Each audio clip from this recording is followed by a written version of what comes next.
team that is here, and I believe Treasury should be here.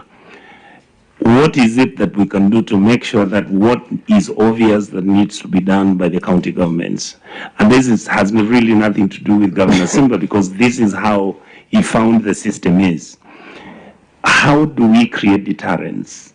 How do we stop county governments repeating the same things over and over because they notice there's a gap which can be manipulated one way or the other? I was thinking that the OAG and the Treasury must come up with an ingenious way on how we say, if you don't do this, the consequences of this are that. And I don't know what your view is on that, Chair. Thank you. Okay, Chair, I think it's also important to note and also to inform members that, the last two Senate, the second and the third Senate, didn't have this committee. So if this committee was in place and made recommendations, I believe these issues would not be there. So maybe it's upon us now as this committee chair that the recommendations that we make to the counties, we follow up as the implementing agency. We check on the implementation of the recommendations so that things are not repeated. Yeah. Yeah, actually, we are looking at this municipality for the very, very first time. After this, we are going to look at Kisi Referral Hospital for the very, very first time.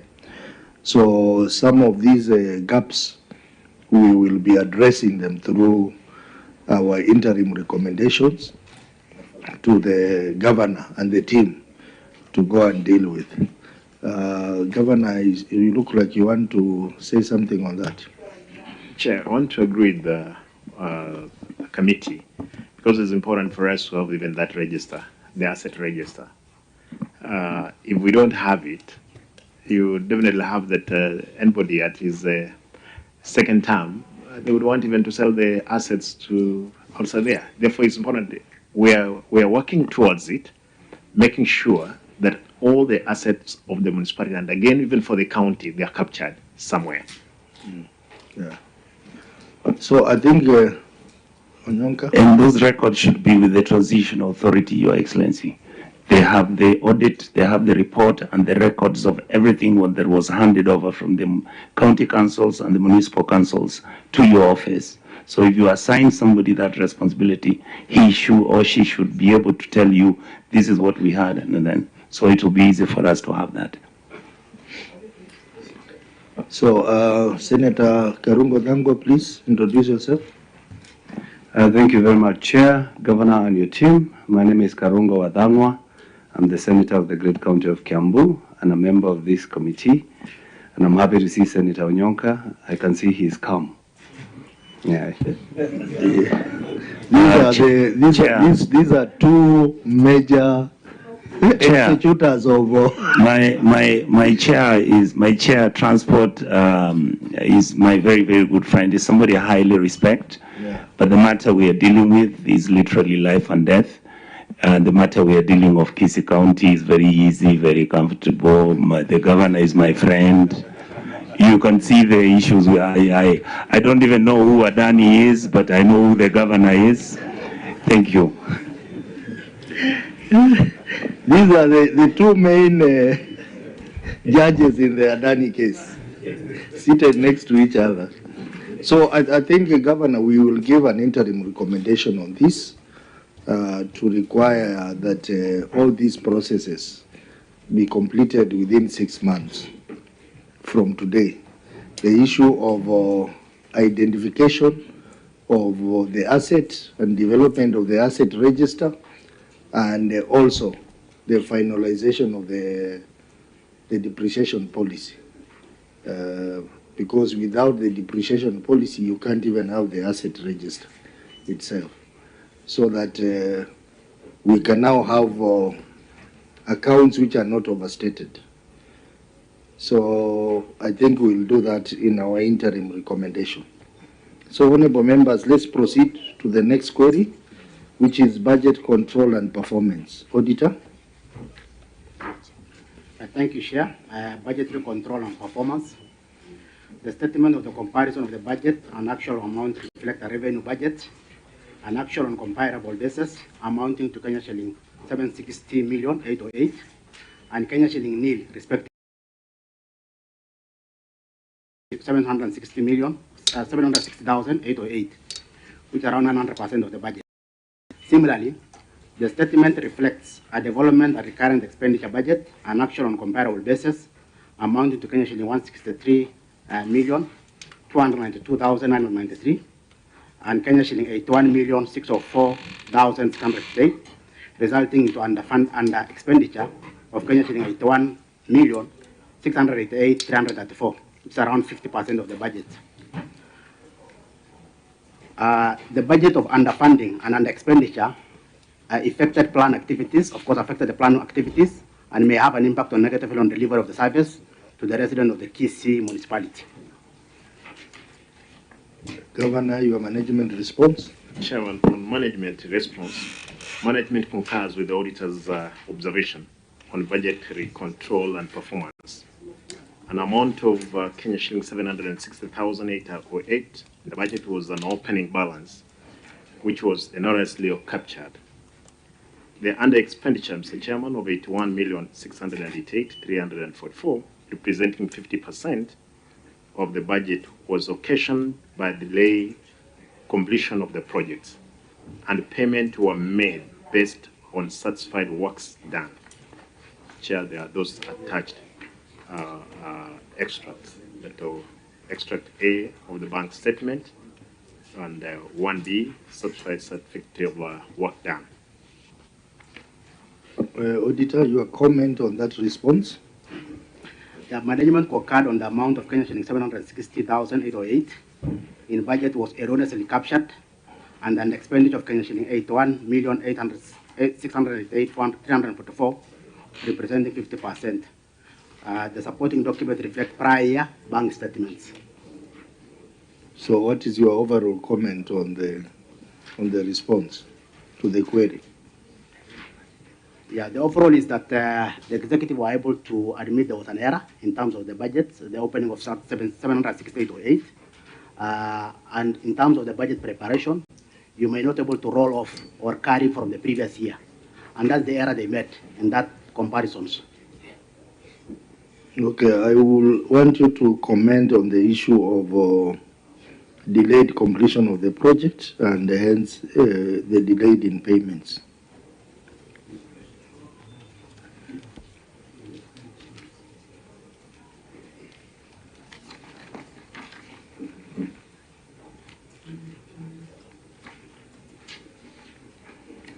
Yeah, thank you, Chair.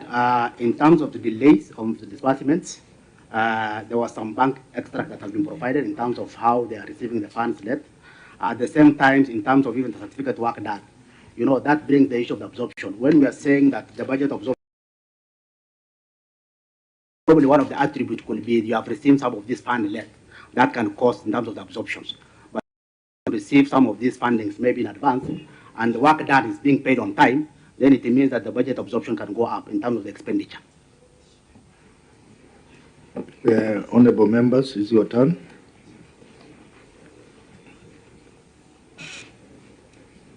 This is a matter where there was under absorption of the budget, about 50% under absorption of the budget. As you do that, Senator Eddy, please introduce yourself. Chair, good morning, together with the committee. Good morning, Governor, together with the team. Nice to see you again.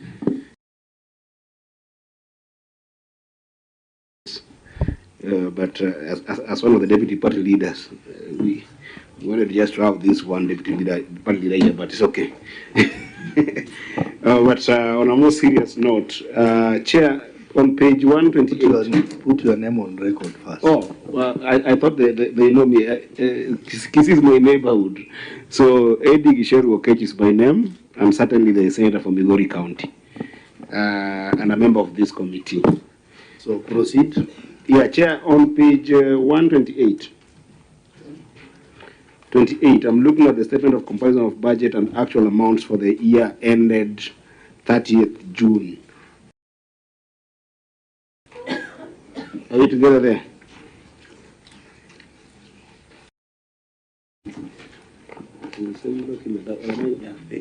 Page 128. We are there. Or this one is a different page. Please proceed. That's a page number. Chair, I'm seeing the indication of the figure under total revenue for 760,808. And in Governor's remarks, if I got him right, he said that that was the opening balance. Is that so? So if it was the opening balance, I would want to know what was the budget. What was the budget amount? You see that figure, Governor? Was the original budget equivalent to that amount, or that amount was just the opening balance from previous year? It could be only an opening balance because it cannot be the budget. And it's wrongly, it is actually wrongly captured. Okay. Yes. But still, what was the budget amount?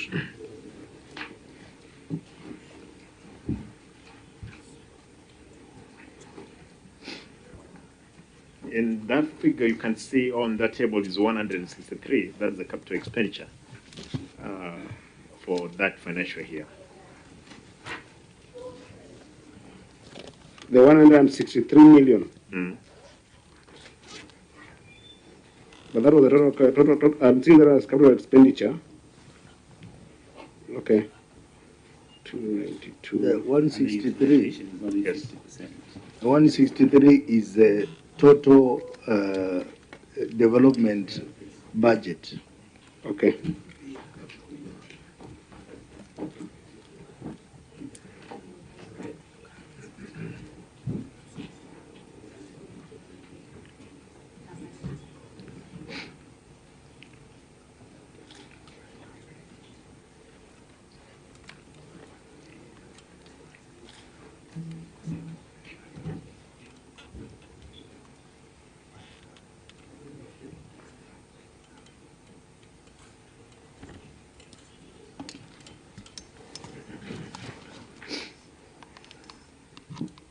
So this 163 was allocated.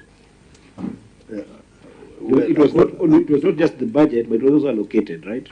In the query, that is. In the query, that's Yes. what they are saying. Chair, Yeah. Chair, I, as a point of info to Senator Eddie's very good question, I believe the OAG should tell us, was any of this money from any land, it's the full amount which came from the executive allocated through the assemblies? I know you've got the list of all the funds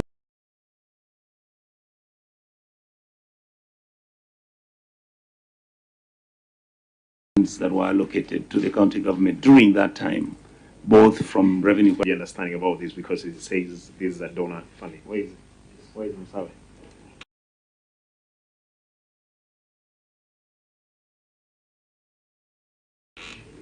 Yeah. Give me the You mic. can create space for him, please.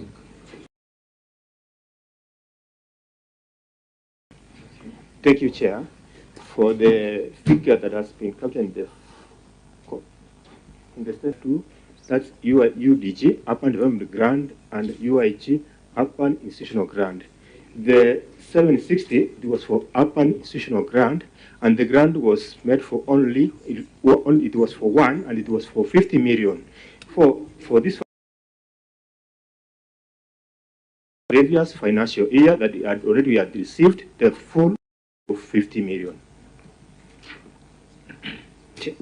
Chair, I'm a little bit confused here, but I'll try and there are two budgets here. If I perhaps you can help me. There is a revenue budget, so I want us to clear first of all the revenue budget. Then we can be able to clear the development budget, because the revenue budget, what I'm getting, and unless I'm completely wrong, because I've just gotten in here, but really that can help me, is that there was a revenue budget of 760, 880. And the reason why I'm showing mail is because that revenue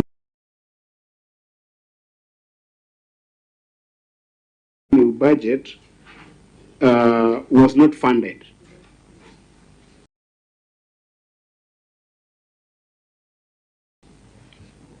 Right? And that's what I was asking, is the revenue budget a budget that revenue budget, was it put there because it was a previous year closing balance?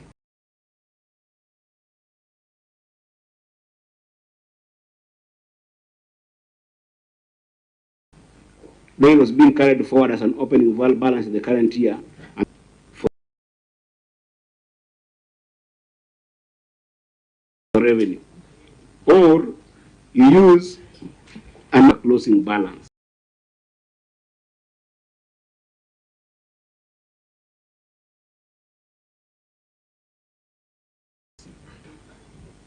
Therefore, there was no revenue raised.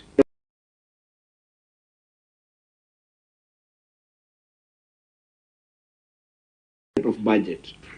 Before I go to the spending or under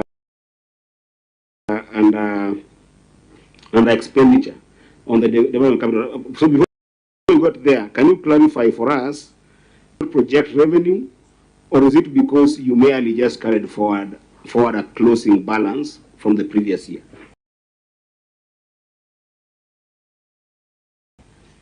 Chair, I want to just to restate again. This, as I indicated earlier, this was a carried forward of 7. Auditor, why did you have an issue with that? If it's was it? Are you okay carried forward? Chair, maybe through the chair. Yes.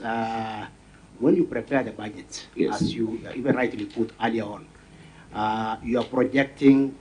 You can see there's original budgets, and also if there's an adjustment, then there's final budgets. So this money you have already received prior year. So you will not need to carry again forward in terms of the budgeting. You remember the budget preparation is zero-based budget in terms of the revenue and expenditure. So that's the projected revenue and also the projected expenditure. Then now you make a comparison on actual on that financial year, but not necessarily carrying forward maybe the closing balance of the bank statements, reflecting as a budget. That's the issue the audit had. So,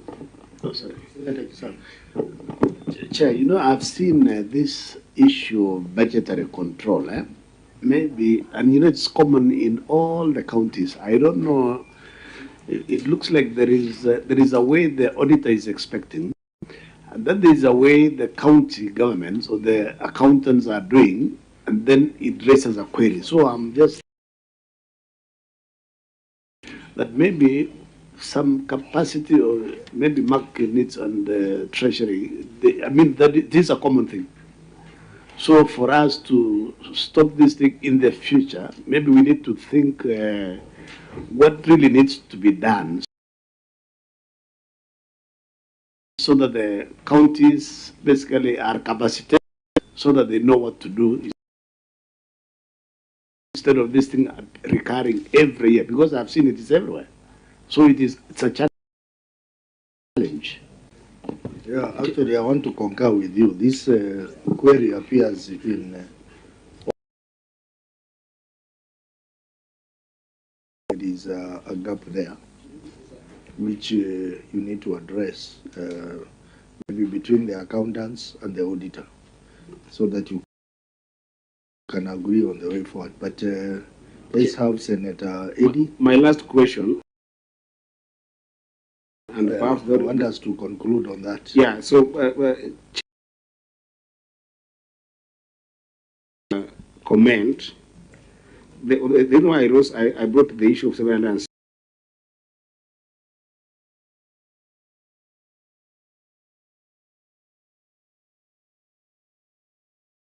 is because the governor said it was an opening balance.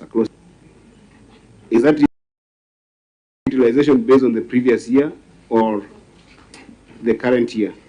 That financial year, 2022, if you roll off the previous, and of course you can't, that's already an error, then it means that that year you have not projected the revenue that you are supposed either to receive, and you have not even projected in terms of the actual. So that's why you see it zero. And even in terms of the preparation of the use, in terms of utilization, is indicated zero, because that's when now the part of the revenue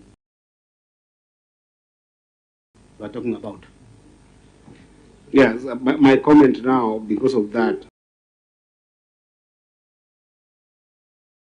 is that I would have wished to see a projected revenue as the basis of this revenue, not the closing balance. And if there was closing balance, then what this means is that there is no activity that is expected in the municipality in this subsequent year. That is the basic interpretation, which is why I was concerned about that, Chair. Yeah. So I need to see a clear projected revenue, unless you're saying that that projected revenue is only the revenue budgeting is only going to depend on the opening balance, which is not true. Municipalities are functional, they work every day, so there has to be a projected revenue, and that projected revenue, we can only add the opening balance as a tool for the appropriation in the year that in the current year. So that is a serious misnomer. I hope the accountants will take note of that. Because when the reader called this a revenue budget, it isn't. It isn't in the sense that this is purely a closing balance carried forward. A revenue budget must have projected revenues for that particular year.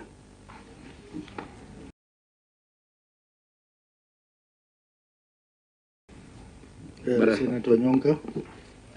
Chair, without us spending so much time on this issue, I just wanted to make a recommendation that the the audit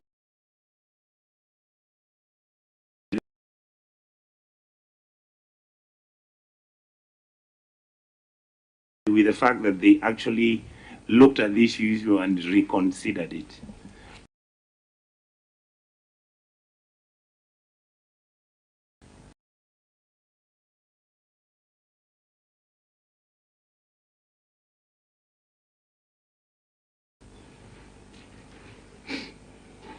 Yeah, thank you, Chair.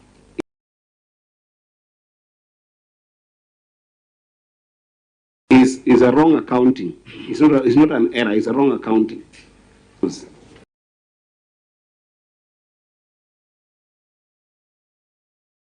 And Senator Eddy can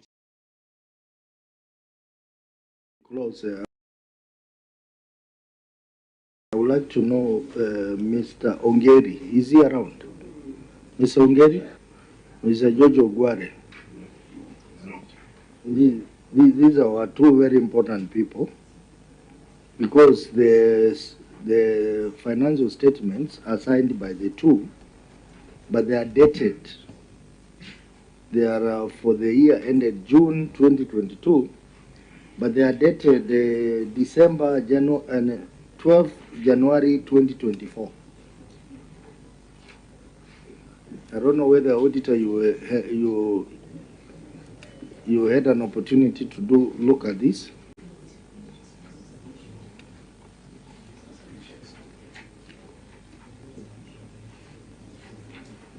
Mark, you can chip in.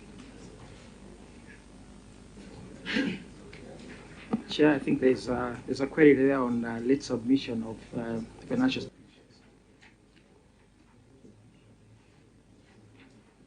Mark, you can chip in. Chair, I think there's a query there on late submission of financial statements. I think that might explain. Oh, okay. So this is to do with late submission of Yes, financial statements. Yes, Chair. Okay. We'll come back to that.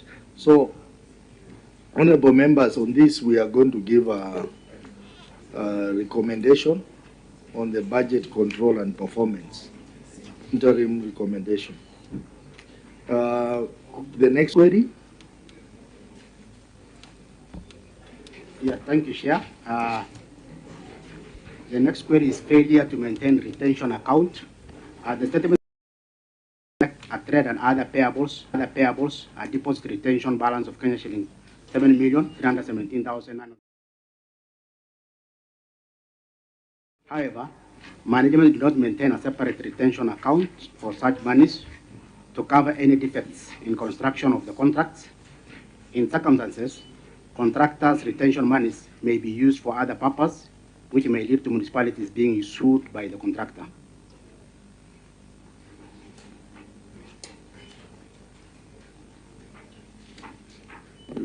You can finish the query. Okay, Governor, your response? Chair, management concurs with the Auditor's General observation on failure to maintain a retention account. It is important to note that this is a donor-funded project with specific terms and conditions on account opening. Retention account is not a donor requirement. However, the retention monies were prudently managed and paid, and we can have them in those attachments 2A, 2B.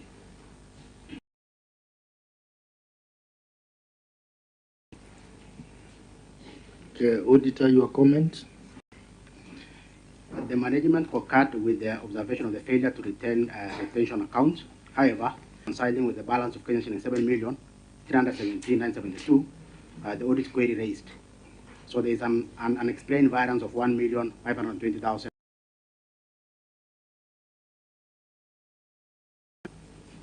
So maybe, Governor, you can explain the difference of about 2 million. Can I hand over to my person? Accountant?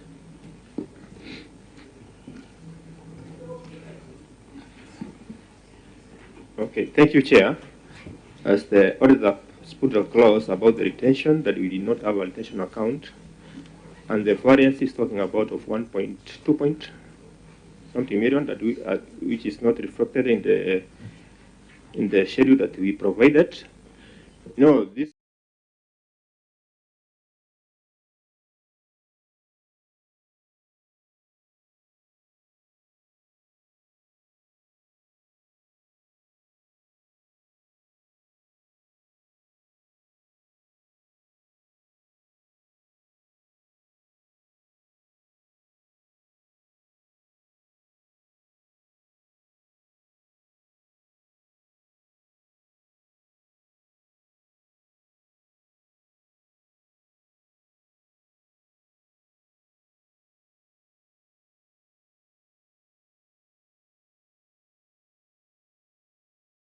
Financial year 2021-2022. Subsequently, management has complied, Mr. Chairman. There is an extract there of submitted financial statement for the financial year 2022-2023 to show that we are complied. Auditor, your comments?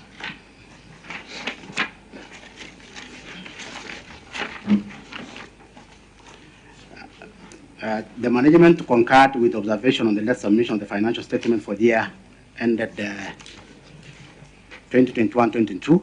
However, the extra financial statement 2022-23 was not provided, but I think currently now it's provided. When we are doing the verification, it has not been provided. But we can see now the document has already been provided to us. Senator Onyonka? The OAG, I go back to the same question I asked you earlier. And Chair, I'm really struggling with the recommendation or with the observations that OAG makes. Why don't you want to pronounce yourself how you cure this problem? Because it's not only appearing in PC, it's the whole Republic, isn't it? And then on top of that, I don't know that you observed that this was the period of transition. I don't know, Chair, you see my point. Yes. What can we do to make sure that the process continues even when the politics is going on and transition is taking place? I have seen that in so many other counties. What would you want us to do? Because our job is to legislate and oversight. Chair. Chair. Chair. Yes. Chair, you know, I think the legal counsel needs to read for us the relevant section when you do late submissions. Secondly, Chair, Governor, I think your accountants are very lazy. If you check the responses, they are standard. It starts with icon car. And they don't give further reason. There is no flesh in those statements. So, I mean, this is being lazy. I mean, you're a serious governor and deputy party leader.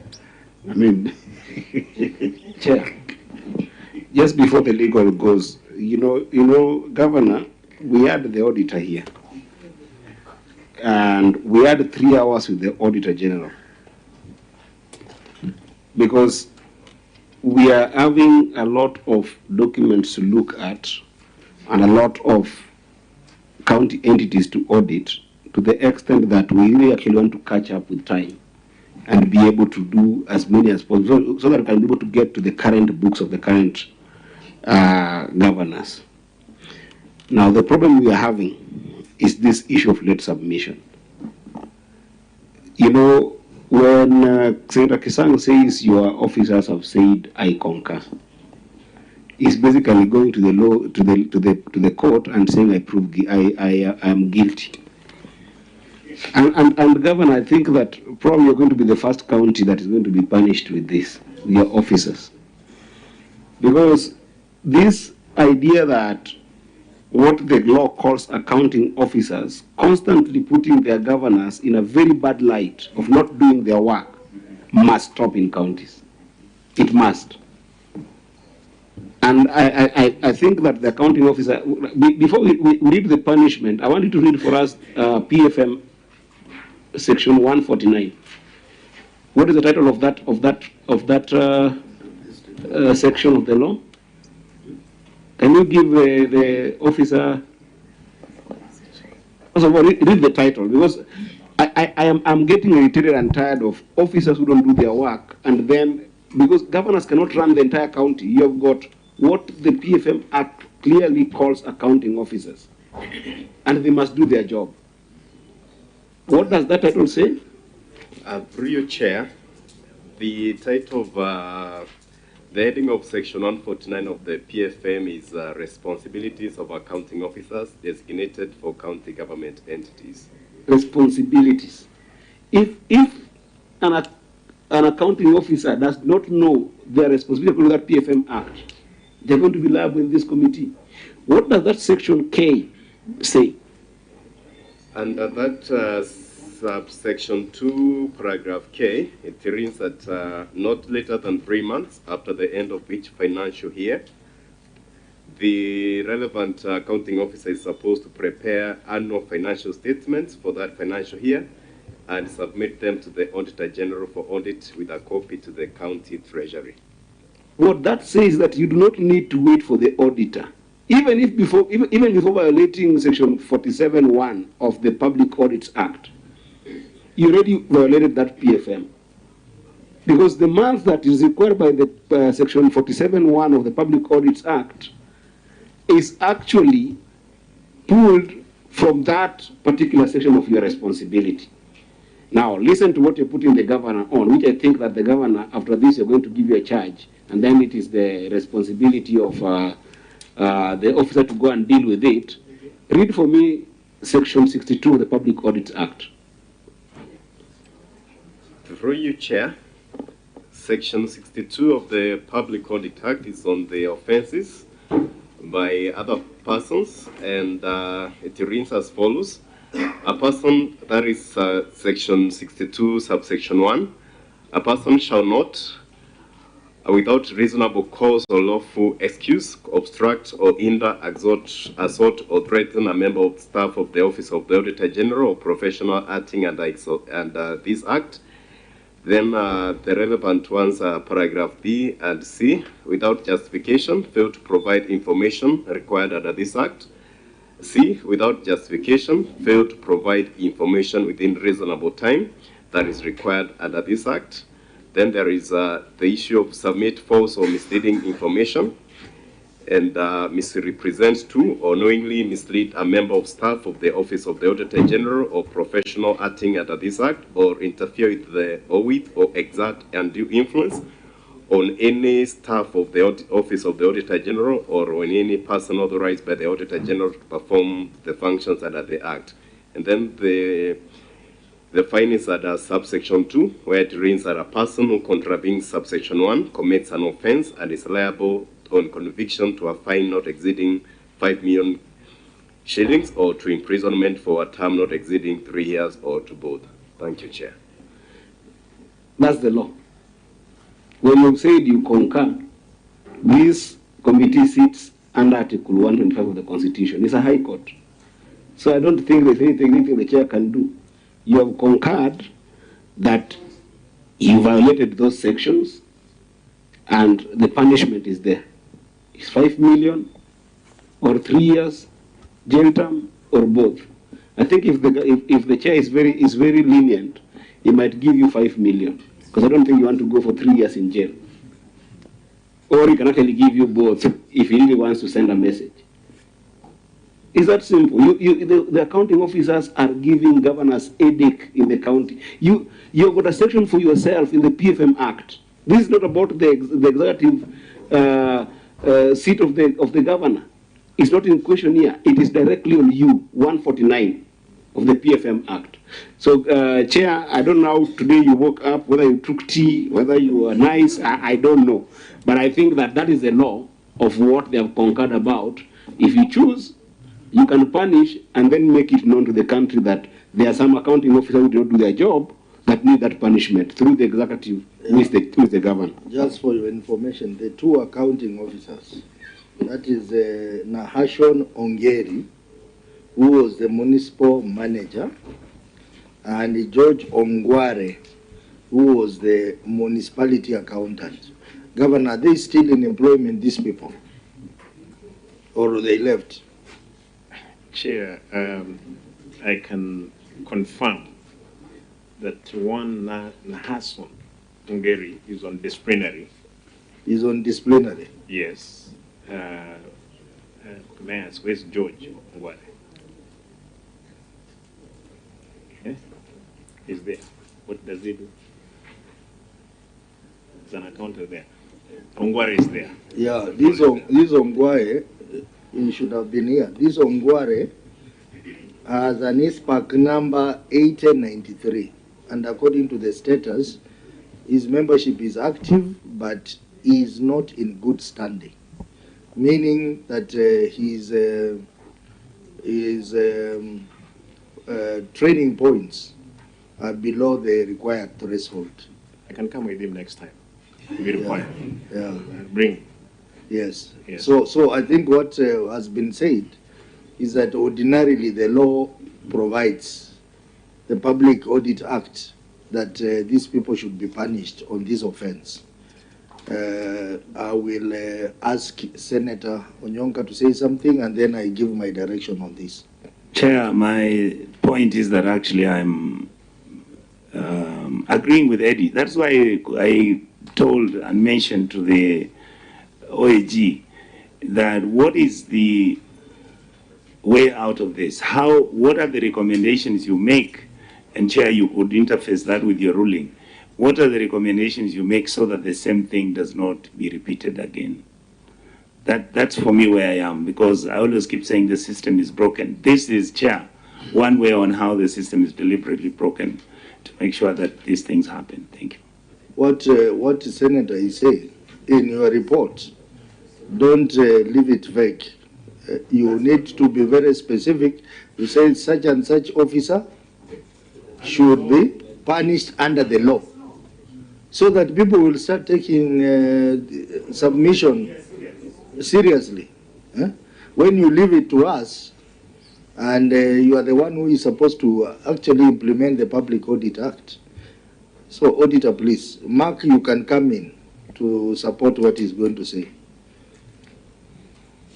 Yeah, thank you, Chair. As Senator said, I think the issue of less submission has been a very big problem in this country. But even in terms of looking in terms of the financial year when it ends, the financial year ends 30th June. Yeah, actually, the law just provides a ground for that grace period of 3 months. But ideally, the financial statement must be ready by July. Yeah, there's nothing stops the financial statements to be cleared by even July and August. In terms of even some of the listed companies, which we normally also audit, which are also being guided for them to have an AGM, they do their submission by 30th June, and we do the audits. Even by 30th September, the audit has already been done. So in terms of the main national mayors of the counties, the best thing is just to enforce for them to do the compliance in terms of preparing these financial statements in advance and submitting them to be audited, because the year ends actually by 30th June. And if in terms of proactiveness, we normally do what they normally do what we call quarterly reportings. So if you do quarter 1, quarter 2, quarter 3, by the time you do quarter 4, you already have even financial statement in place, and that ought to be the best practice. Thank you. So the two members, please put yourself on record. Senator Tabitha Mutinda, a member of this committee. Karibu sana Governor and our member former Nairobi MP, bado tunakutambua. I do not sure if I would just quickly brush in my query to the CEC Finance, who is the overall in charge on this matter, so that as my colleague also puts in stable record, he can prepare a feedback to this committee as to why these documents were also submitted late, because you are the one in charge of this accounting team. Thank you, Chair. Proceed, Senator. Thank you, Chair. Roba. Senator Gloria Roba, a friend of the committee, and nominated senator from Kisii County, the delegation of Kisii. Okay, CEC Finance, through the governor, please respond to the senator before I make my direction. Thank you, Chair. We have tried, or have tried as CEC Finance to understand the reason as to why. And just to know that when we talk about accounting officer, apart from the two, you are also included there. You are the accounting officer on matters finance. My honesty, Chair, thank you, is that we did agree. I did inquire the department, and there has been a reason as there was late submission. They did say they did submit. We had a sitting with the auditors and I agreed, but I didn't get documentary evidence showing that they did submit and the same was not received with the auditors. That's the explanation as to why. So that we had to concur that we had no reasons to why. Just quickly, for how long have you been the CEC for finance in that department in Kisii County? Be on record, please. This is my second year, Chair. I joined in 15th November 2022. Would I be wrong to tell this committee that you are also lagging behind in ensuring that you push on timelines? Senator Mutinda, we are constrained of time. The process you want to take him through, we have already gone through that. So I don't want us to... Good to know that he's the overall, he's the boss in that department. But still, you need to, tighten the loose ends. Thank you, Chair. Yeah, so what I want to direct is this is an offense, as has been read out by the legal officer. But I would be lenient for this session. But the next session, if we have this query coming up, the CEC Finance, CEO Finance, and the two municipality accounting officers, you'll be liable. And you have heard what is involved, the fine and the prosecution. So the committee will not hesitate to prosecute, to recommend prosecution. So the only reason why I am being lenient is because, one, this is the very first time we are looking at municipality reports. And number two, the report in question was for the year ended June 2022, which, as rightly said by Senator Onyonka, it was a transitional period. But you have made an attempt, Governor, under your regime, you made an attempt to submit the financial statement, but very late. So for that reason, I will be lenient. But next time, I will not be lenient. I will recommend that actually the Public Audit Act takes effect, especially Section 61. Chair. Honorable members, I do not want to. Chair, as to revise that, we need to make. I'm not revising, Chair. We have 2 reports ahead of us. I get it, but yeah. this is a substantive issue that has occurred in this committee so many times. Yeah, but we have discussed. I know you have made a ruling, but I think that there's just something that I think is important for the CEC to take note of, right? Because, Chair, if this comes back again, one thing I wouldn't want to see anybody going to jail. So let's just give them comprehensive feedback so that next time they, and I comply, Chair, with your ruling. You know, I will never question or vary your ruling. But, Chair, you see, if you observe what the CEC has said, there are now 2 offenses that have emerged. There's an offense of lack of documented submission to the Treasury. That's what I got. There was no submission from the relevant entity to the Treasury. And then the second offense is what we have been overly looking at, which is submission to the auditor. And because the CEC is the head of Treasury, I just wanted, because this is my neighbor county, good practices will come to Migori. And bad practices will also come to Migori because we are neighbors. I hang out with you guys a lot. My governor hangs out at your place. We go to your place. You might hang out with bad manners. So what I would request you to do, through the chair, of course, number 1, put down Section 149 of the PFM Act. Go and have all your accounting officers, because and master it.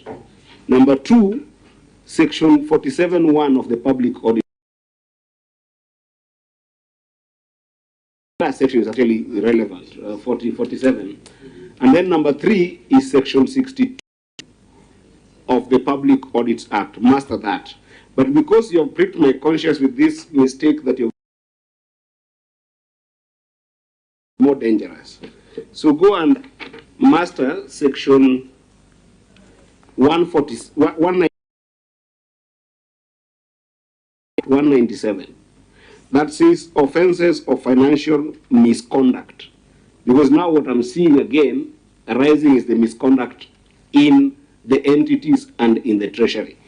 Those offenses are very critical.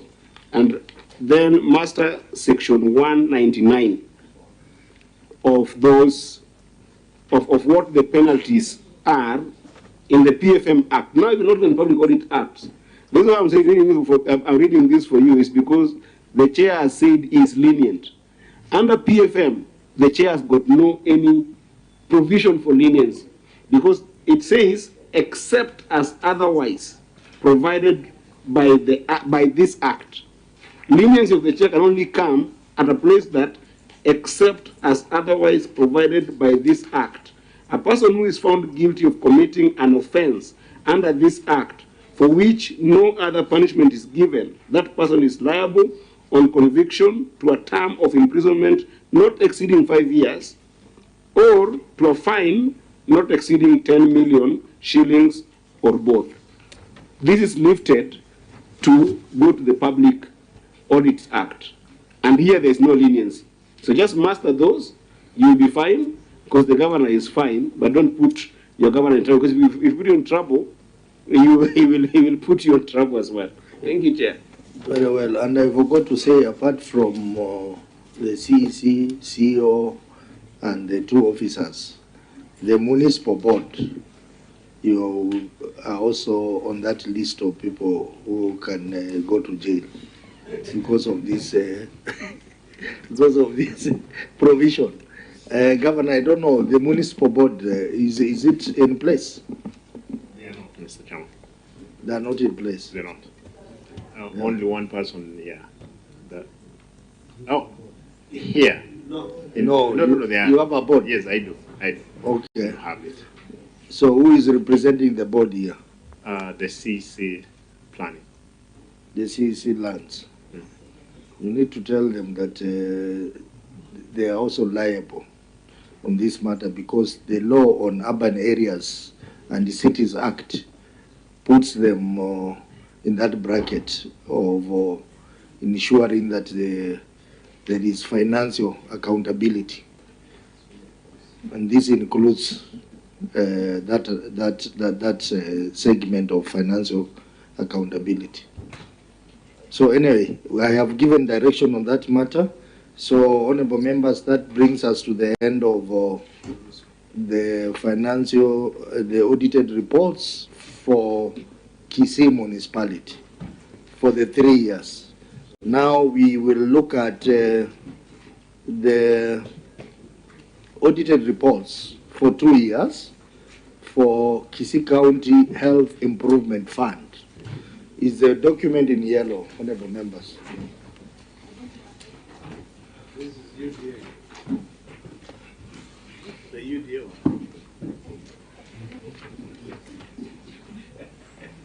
Why is the document not in orange?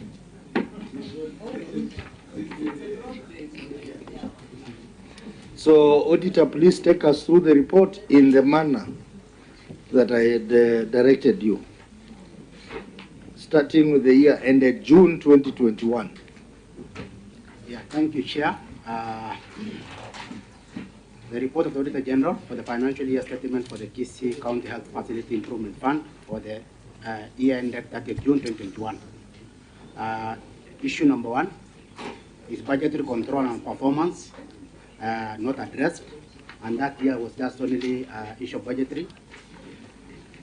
Then we go to the year ended 30th June 2022. Issue number 1 is long outstanding receivable from exchange transactions. The issue was partially addressed.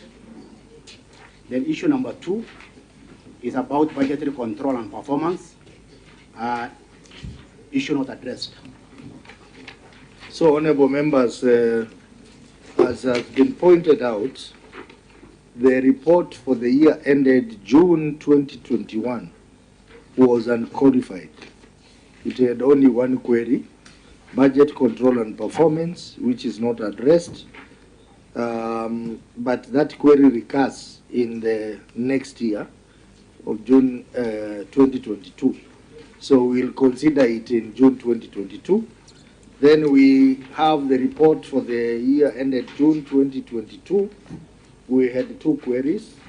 That is long outstanding receivables from exchange transaction and budget control and performance.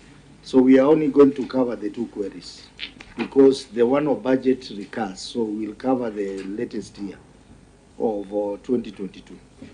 So auditor started us off on long outstanding receivables from exchange transaction.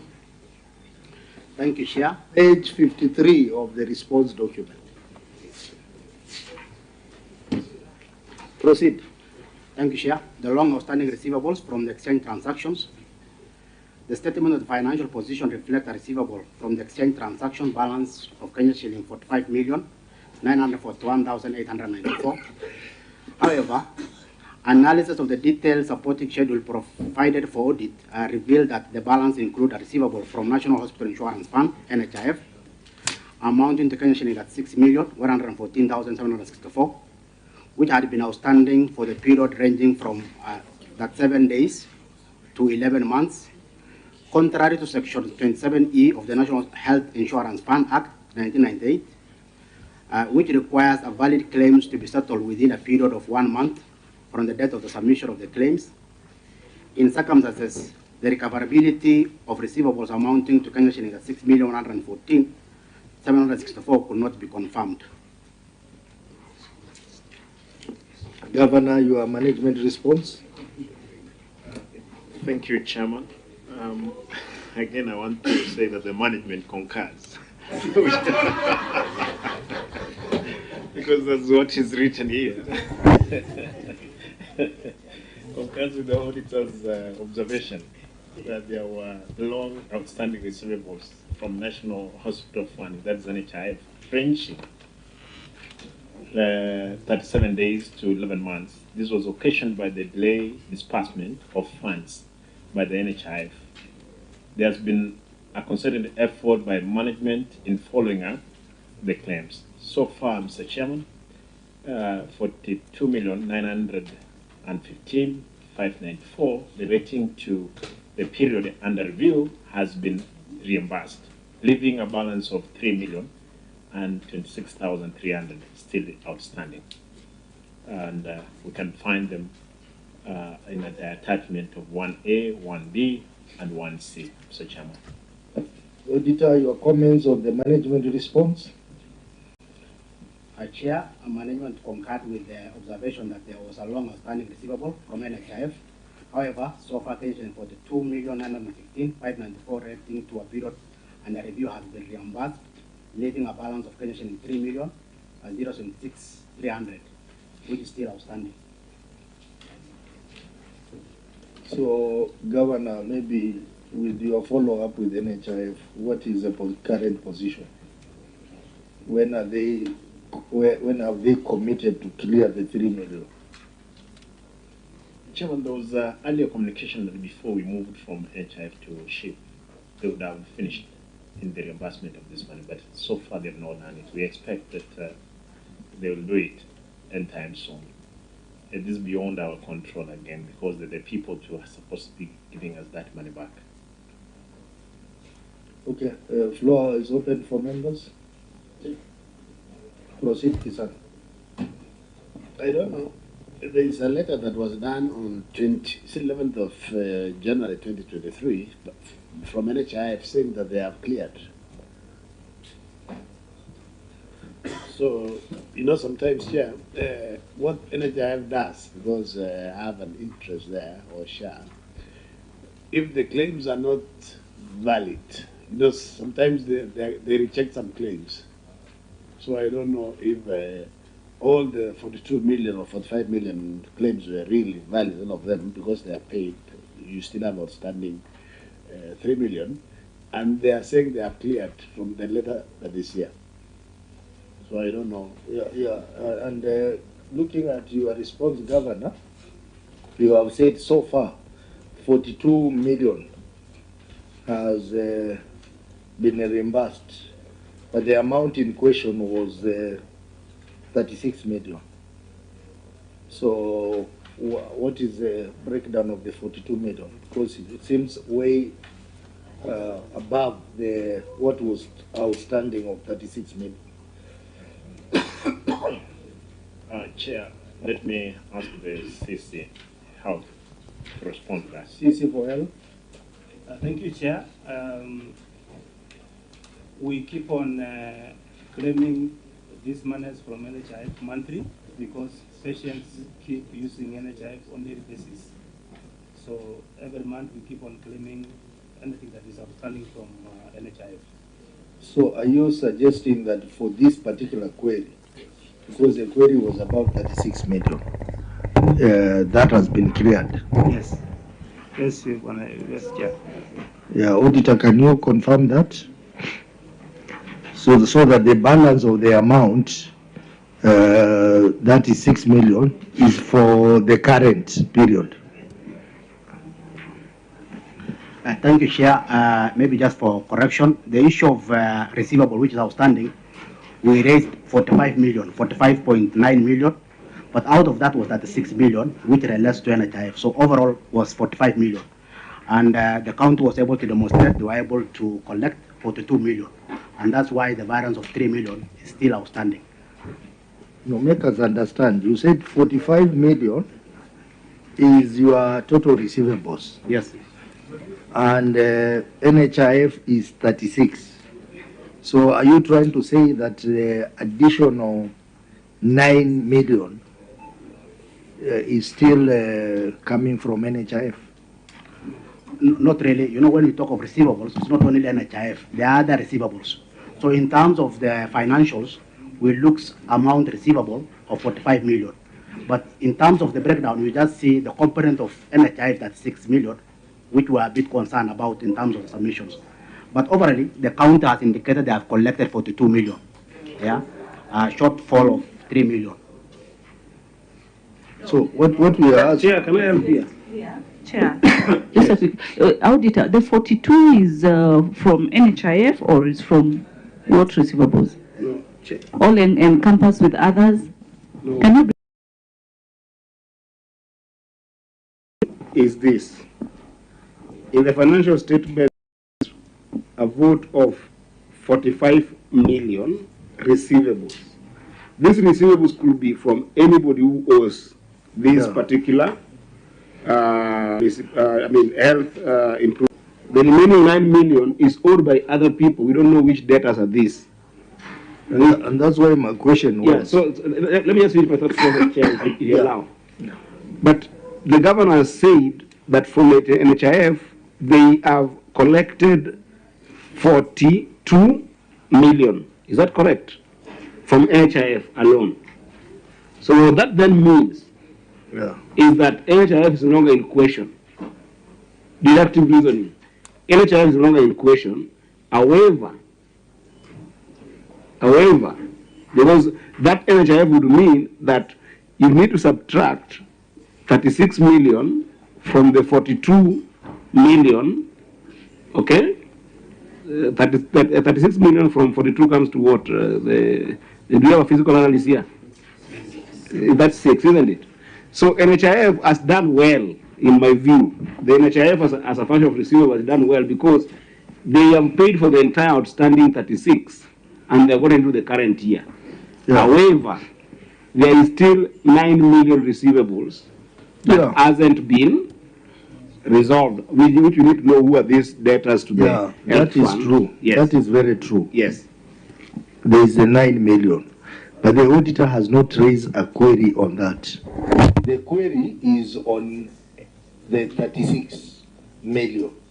He hasn't raised, maybe that could be a separate query, but on the 36, which is supposed to come from NHIF, that is the query.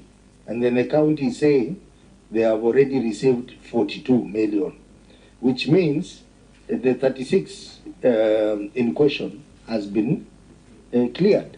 So we are remaining with an extra 6 million, which is, as the CEC Health was saying, could be for the subsequent claims, NHIF claims. So the auditor, it is a bit confusing. You need to clarify on the issue of the 9 million. The 9 million, you have not raised it as part of your query.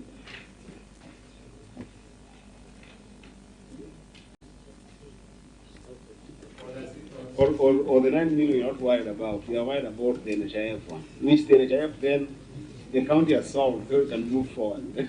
Because I think that the county has done well and performed up and above the 36 million. The county has actually received 6 billion more for the current year. So the fund is doing well in terms of So, auditor, respond to that. We want to make progress. Sure, maybe in terms of what we raised, the 45 million 941 894. If you look even in terms of page 111 and 180. Page 111. Yes. That's the financials, eh? What financials? The annex. There's annexures, eh? Yes, the annex. 111. 111. Yes. We are there.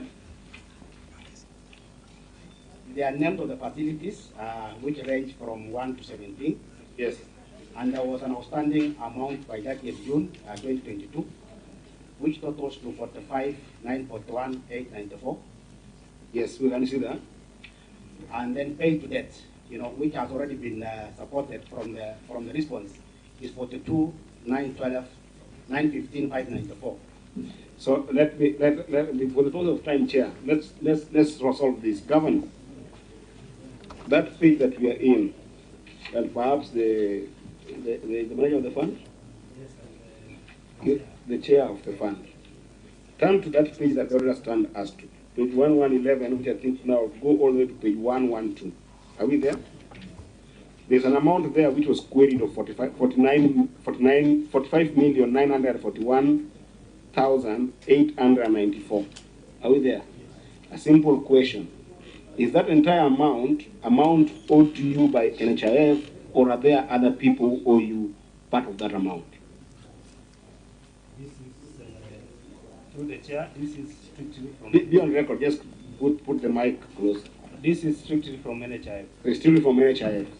So then, Chair, there was a misnomer in terms of the capture of definition of that receivable. So the receivable is entirely an HIF receivable.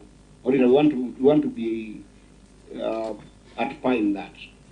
So therefore, it means that actually there is still 3,226,000 that is still pending receivable on NHIF. And therefore, we are denoting NHIF as the only receiver. Is that okay, Auditor? That's the understanding. Okay, so can perhaps the Governor explain to us when is this expected and what is the annual on the 3 million so that we can move forward? Maybe just share to clarify why we narrow down the 6. We are doing the aging analysis, and that's why we are doing the issue from the 7 days. You know, some of them are recurrent. So the whole amounts for NHIF, but we are doing the aging analysis in terms of compliance of 30 days claim payments. Yeah. Chair, yes, this was indicated earlier. You know, I don't operate in a child. Therefore, we go there days before they have numerous of counties they're giving. Therefore, they decide to give you 1 million, 2 million. So far, we have pushed them to this extent to 42 in the balance of 3 million. Chair, could I get a clarity from what Senator Kisang had earlier inquired? You had written a letter to NHIF dated 5th, and you received a response from NHIF 6 days after, that is was on an 11th. NHIF indicating that, kindly note that the facilities funds were cleared into the payees accounts as per their tax listing on the current status of the accounts. Did you give a further, letter indicating that there is still a balance owing amount 3 million?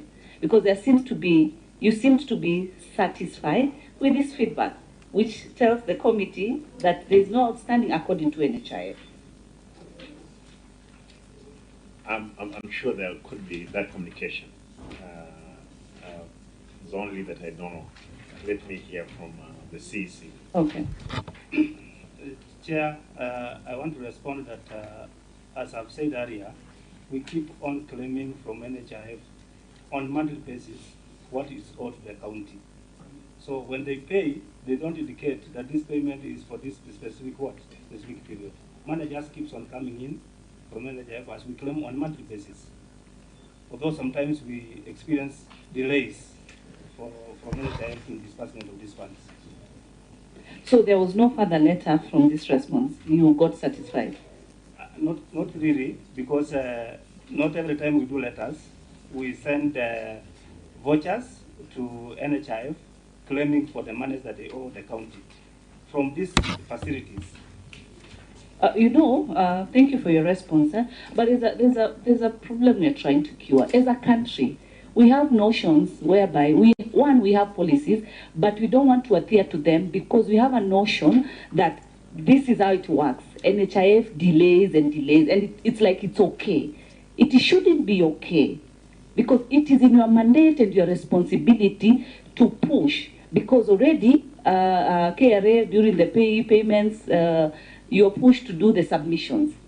As we speak as Senate, we are pushing for counties to receive the 401 billion, and we are arguing from the perspective of the NSSF contributions, these chief issues that are coming. So as a county, you've adhered. But now we also don't want to push the provider, NHIF, to adhere to these timelines. There should be a push. There should not be a response of, that is how, they work. How do they work then? We cannot have a country that people are just waking up and deciding this is how we work. Then why do we have policy implementers? CEC, you have to push. Are you the CEC, or which position are you? Through the chair, I'm the CEC Health, and I want to confirm as late as yesterday, I was at NHIF offices claiming for several millions of shillings that they owe the county before we transition to shift. Just quickly, being on the floor through the governor, you have board members? Yes, we do have a board. Who's the chair of the board? I'm the chair of the board. So can you tell this committee how you are the chair of the board and your act does not require, it requires you to appoint members? Did you appoint yourself to be a member of the board? I'm just curious. No, I don't appoint myself to be the member of the board. So how are you chair of that board? I was... you were? I was appointed by the Act. The Act provides, the F5 Act provides that the CC becomes the member of the board. We have Member or chair? I mean the chair of the board. Chair of the board. Legal, can you provide that act before the committee as we progress? Or do you have the response through the chair? The chair may be the county government of Kisii to provide the act, because under the 2023 Act, that is the Facilities Improvement Financing Act, the membership that is provided for is what it establishes the county health management team, that is under section 10, and under that county health management team that is appointed by the county health management team shall be appointed by the county executive member for health as follows. That includes the county director of health, who shall be the chairperson, the administrative officer of the department, and all the section units within that health department, and the medical superintendents of county hospitals. So for this fund, it's county specific. It's for them now to provide what the Act provides on the membership of their board. I thought you were reading their act. No. This one is an action act. Which supersedes, of course, legal. Yeah, but they have their own act now. Now they operationalize and operate and manage their FIF. The one they follow. This one is just gives the guideline. This one is for the county health management team. It's not for the fund. Through you, Chair, just quickly, Governor, do you have your attorney today, the county attorney with you, by any chance? No. It's okay, thank you. Legal, just in the meantime, because all regulations are within you can Google and be able to get. As we progress, just provide the act for Kisii County Health Act. You see, honorable members, you know we still have a big report on Kisii Referral Hospital. This query has been explained because the amount in question was 36 million. They have recovered 42 million from NHIF. So for this very specific query, the matter is addressed. Yes. But subsequent claims from NHIF is what is not addressed, but is not yet a query. But it's not a query, and also I also don't think that it features in this particular financial year. That will be a matter of the next financial year. Maybe the next. Because of what they already have talked about, the aging analysis on that amount, right? Which I think that the county has done really well to recover up and above. Yeah. So I think then we should proceed. In fact, we should clear that query. Yeah, that query is resolved. It is resolved. We should clear it and then move to the next. It's resolved. So, Senator Mutinda, we are still going to go into deeper health matters when we'll be looking at Kisii Referral, which has your questions until then. But we move on to the last query. This, which is budget control and performance. 54.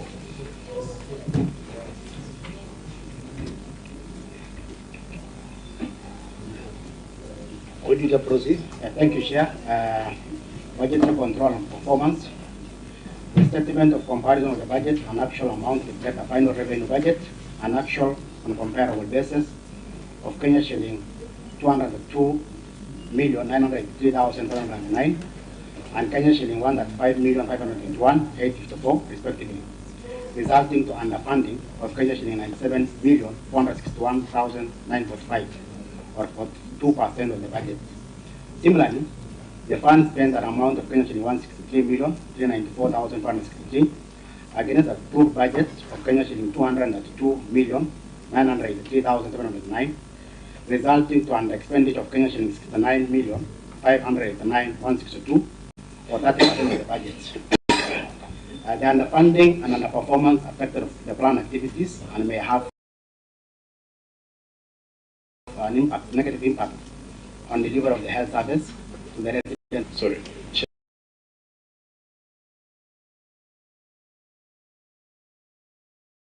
Yeah, the management concurs with the auditor's observation on an revenue collection by 42% of the total budget. The short of claims from the National Hospital Insurance Fund.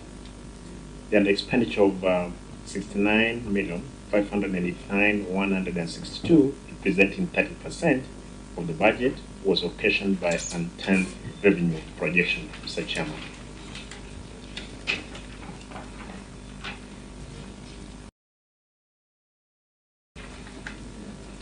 Okay, Auditor, your comments on management risk. Thank you, Chair. The management concurred with observation on untamed target revenue collection by 42% of the total budget, and that expenditure of 69.5 million, representing 30% of the budget. Okay, members, your comments. This is a matter of underfunding and underperformance of the budget. Underfunding of 97 million and underperformance, under expenditure, which is underperformance of 69 million.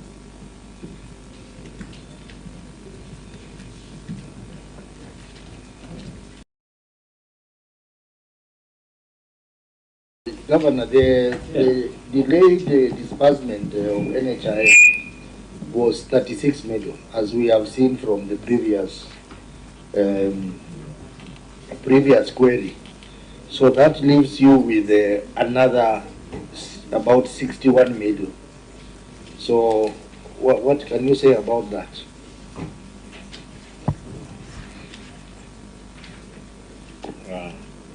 Let me ask my CC to respond to that. CC? Yes, Chair. We don't only depend on NHIF, we also have insurance and Linda Mama, which we also get on monthly basis, although currently Linda Mama is not working. Then you should have said that in your response. You only focus on NHIF.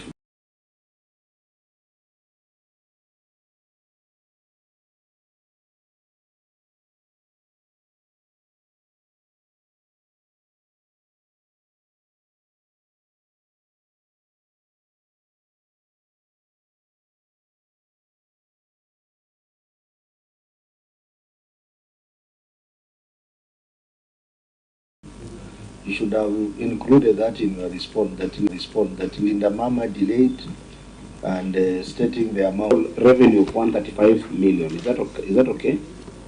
That's the actual revenue realized.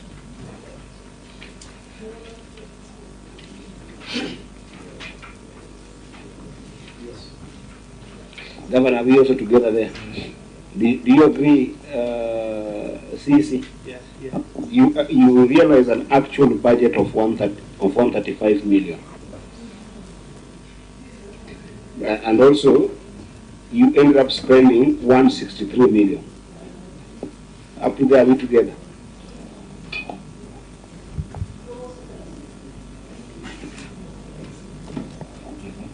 Where did the extra amount come from?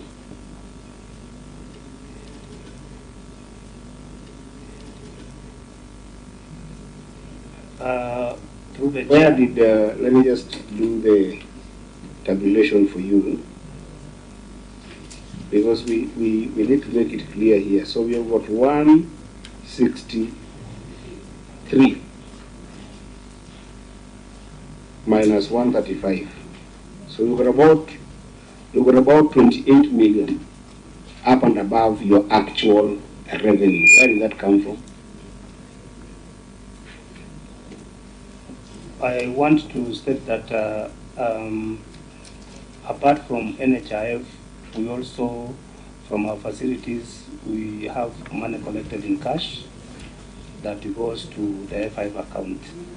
Plus, as I've said earlier, Linda Mama also, we get some reimbursements from the expenses that are incurred by the patients when they visit these facilities.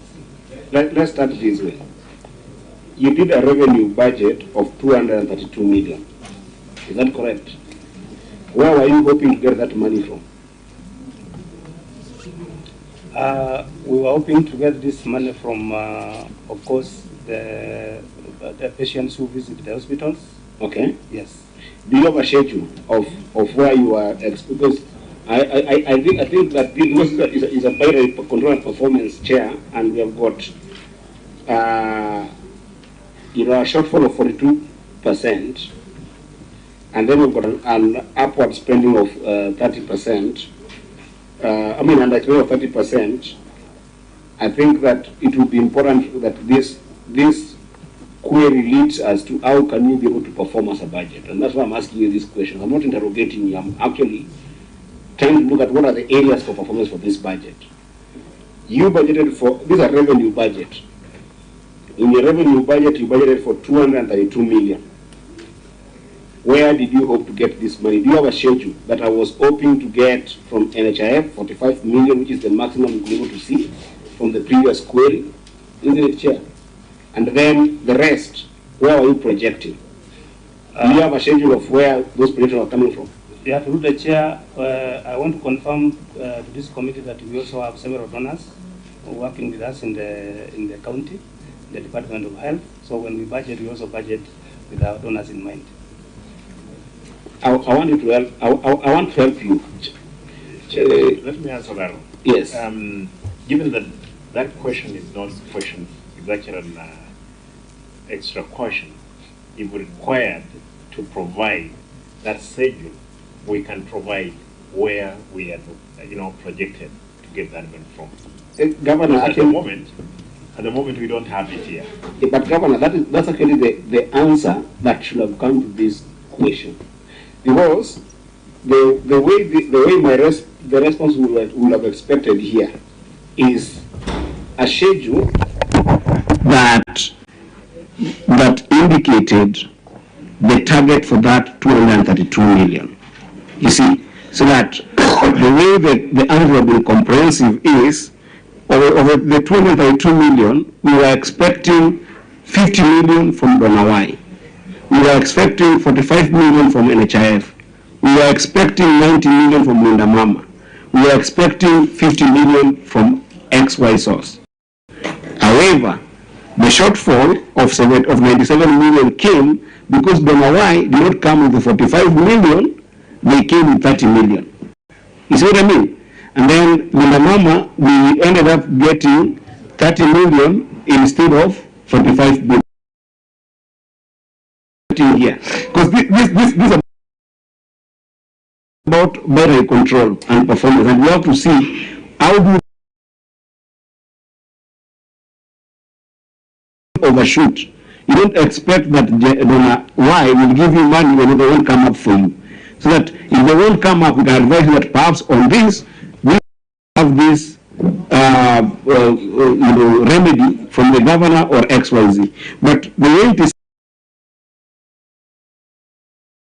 like a proper, we can't give you feedback when you don't go into that detail on where were you hoping to raise that revenue and where were big shortfalls, so that we target those and give you proper feedback on how to reduce that 42%. That's what I'm asking. Yeah, and in fact, before Senator Agenda comes in, the budget is actually not balancing. Because if you look at the amount you raised was 135 million, but you spent 163 million, meaning that there is 28 million. Where did it come from? Because you only spend what has been realized. So where did the 28 million, extra million that you spent come from?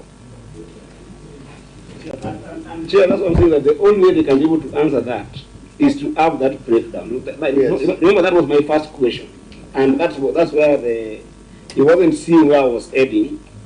And this is not a question of being defensive. This is a question of how can we help your budget projection make sense so that you don't over budget or underspend. Because you have raised 135 million. That's the money you're declaring you have raised. But you have spent more than you have. And I asked you, where does that money come from, 28? You know what you told me? You have got many sources. You know why you're saying you have got many sources? Because you don't have a schedule. You expect to have all those money. So I can say that actually the 28 million came from the governor because Donna White did not come up with that. Or the 28 million came from Linda Mama, but because NHIF did not come through for us. We need that rigor so we can be able to give you proper feedback as financial team in this committee. Senator Jenda, put yourself on record and you proceed. Thank you. Governor, welcome to the committee as the leader of my party, the deputy party leader. Yes, you know you have party leader, deputy. Yes. Now, just 2 points, Governor. I just wanted to just weigh in on the budget control and performance. Right from what Senator Eddy has asked, the plug-in, CC has referred to donors. Are you able to provide that schedule? Or can you, on top of your head right now, tell the committee how much money you received from donors during that year? But that ties into the other question. Did you therefore knowingly, is there information that you knowingly withheld from the auditors when the audit process was going on? And lastly, CC of Governor, was there money lost? I think that is the other crucial point in all this. Was there money lost? I see performance question and the year in CASU 2021-2022. I don't know that COVID, what we're looking at here. Yeah, so Governor, you can respond. Chair, before I give them a chance to respond, hopefully if we had a look at the earlier response, you'll realize what Senator Jenda has asked, because that COVID element, which has not been, I'm sure, which has not been captured here. But it is a recurrence of the same question as the previous year. Therefore, that bit of it, I want to agree. You should make me a CC. You can.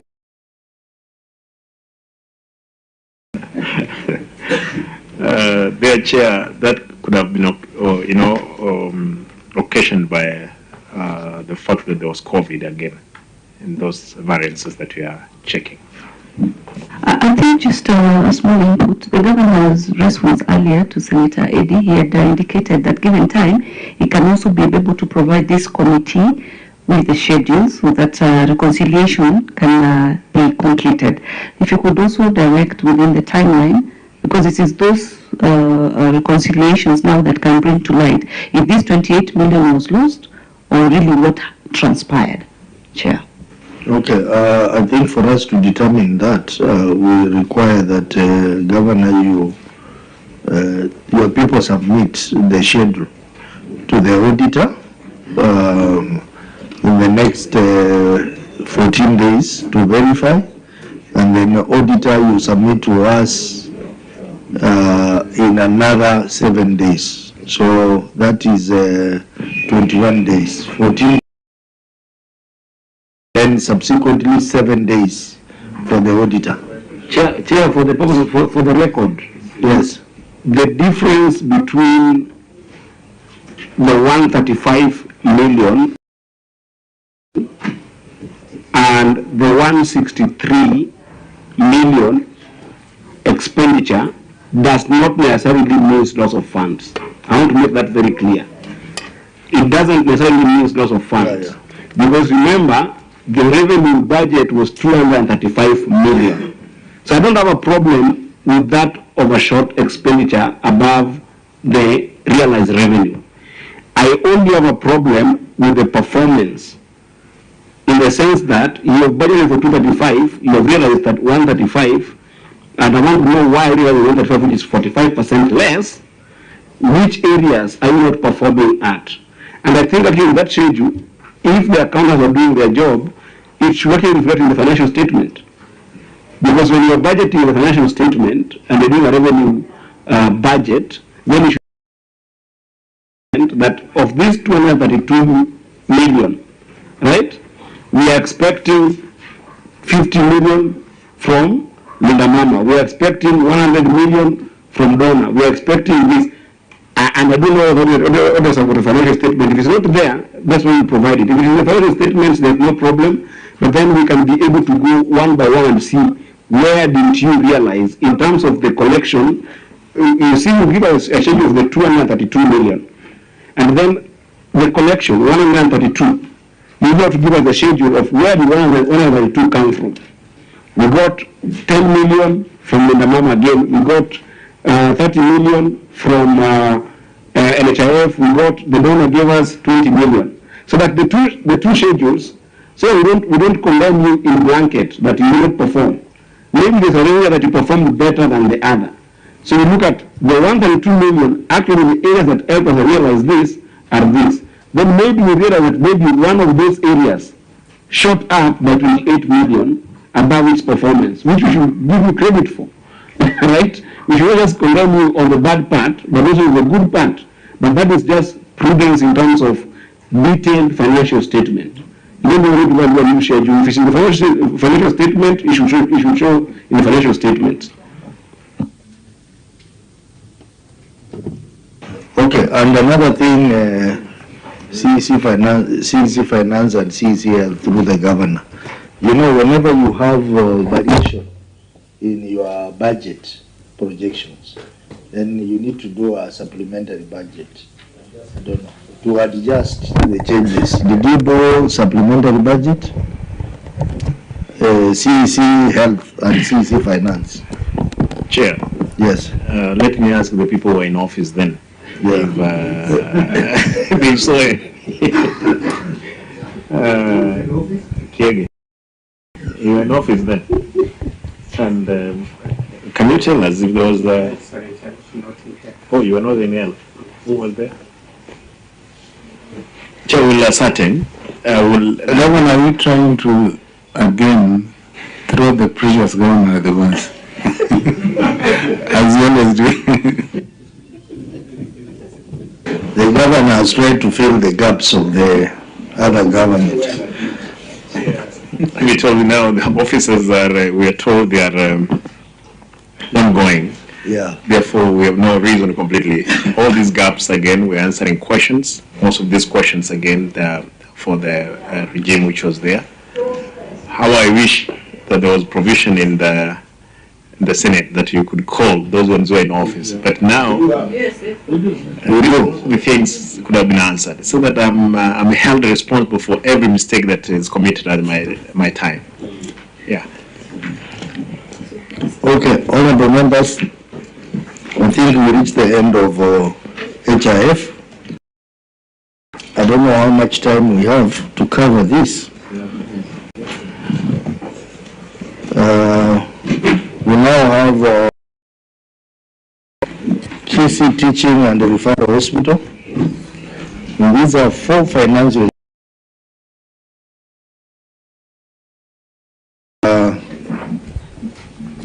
Time now is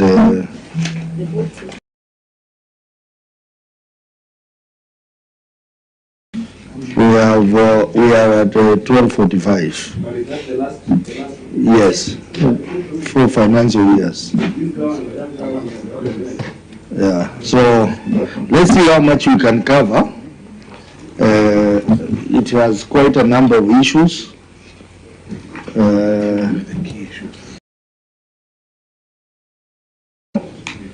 To take us through the reports in the usual manner.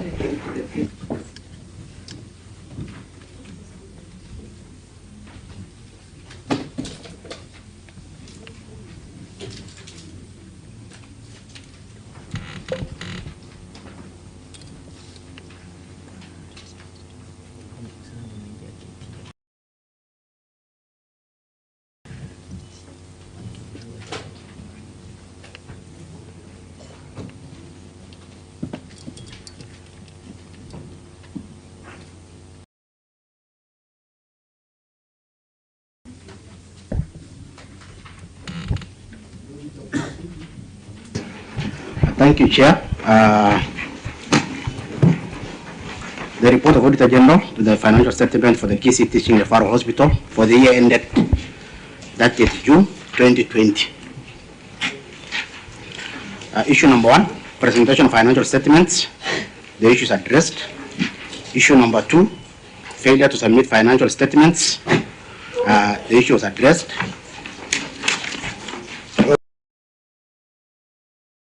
Compliance issue. That is a compliance issue.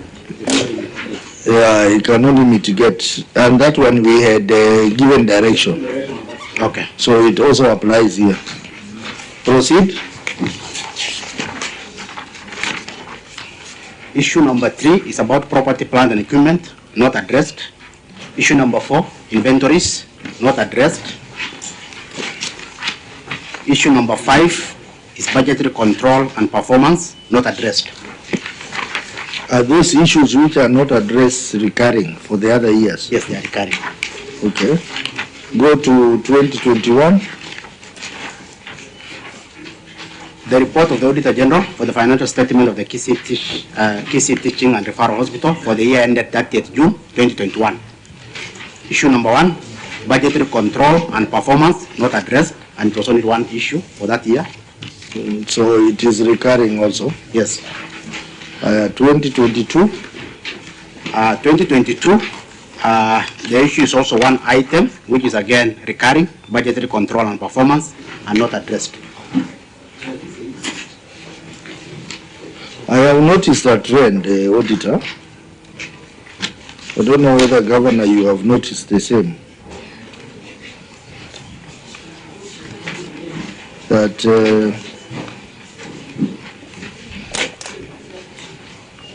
that the previous years they were getting unqualified opinion. Yeah, but during your time, that is for the year ended June 2022, then the real issues came out. I don't know, Auditor, where were the issues hiding for the previous years? Huh?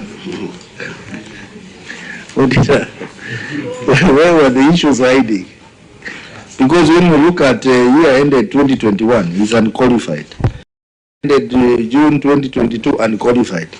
But now when you come to 2023, it's adverse. Because there are new issues which should have emerged much earlier. Yeah, Chair, even for 2020, we were able to give advance opinion, which is there. Okay, proceed to 2023. 2023, the audit report of the Auditor General on the financial statement for the KC Teaching and Referral Hospital for the year ended 30th June 2023. Point of order. What is your point of order? Chair, for 2022, 2021, 2022, I think some of the issues that we can actually be able to give recommendations. And I don't know, because I think the issues have gone through, issues like budgeting for performance. If the team was listening, we have given a very comprehensive approach to financial statement preparation. So then the other issue that I'm seeing here that could be able to consider is property, plant and equipment. I can assure you that on that is just about transitions, and having a proper register for property. Failure to submit financial statements, we have talked very comprehensive on this, and I hope that, and I believe actually that the team has taken note. So why can't we just concentrate on the 2022-2023? Yeah, because the issues are recurring. That's why I wanted us to consider the last year, which is 2023. So just take us through 2023 then. Yeah, we support that. Proceed with the unsupported amenity wing. Yeah, thank you, Chair. For the year ended 30th June 2023, issue number 1 is unsupported amenity wing expenses, which is partially addressed. Issue number 2 is employees' cost, not addressed. The issue number 3 is property, plant and equipment, not addressed.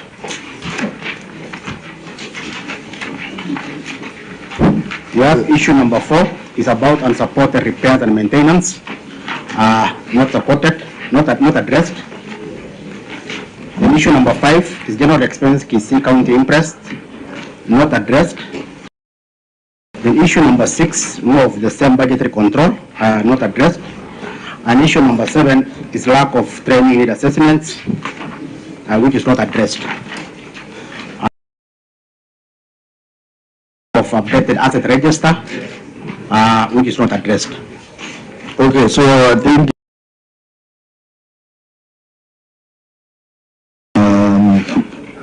the issue on unsupported amenity wing expenses,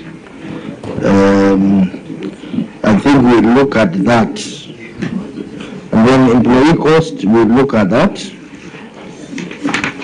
The issue of property, plant and equipment, Governor, this is similar to the one we saw in a municipality. The issue of land, buildings, motor vehicles, furniture, blah blah, and all, and even asset register, depreciation policy. I think in the same light we looked at the municipality. We'd like you to look at that as well. So we will not cover this for the purpose of time. We will take the written response, but also direct that Governor put more effort around that asset management. So that goes on and on. It's very detailed. The matter of Doctor's Plaza is also there as part of that. The machines, dialysis, cryotherapy and CT scan, all those. And those issues related to the mess. They are related to the mess. This mess is really a mess. So then the matter on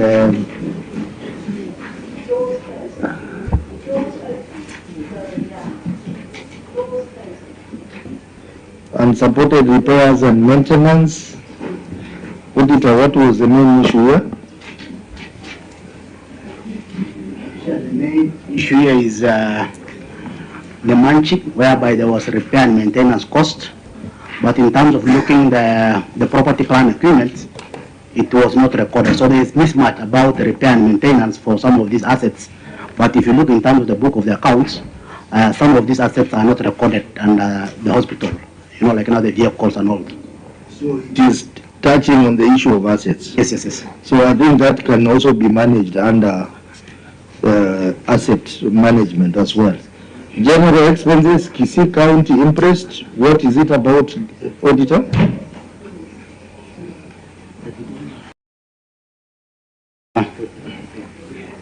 And outstanding interest of around 3 million.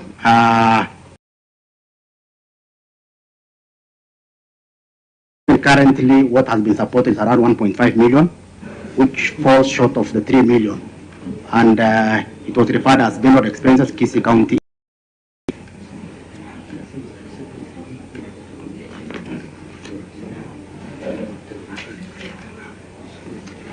So this interest you surrendered. Governor, I see in your response that the interest was surrendered. And he has attached the voucher. So what do you say about that, Auditor? I share the voucher that has been attached is 1.5, but the audit query was 3 million. So there is still a balance of 1.5. So maybe, Governor, you I'm informed that there are 2 vouchers attached.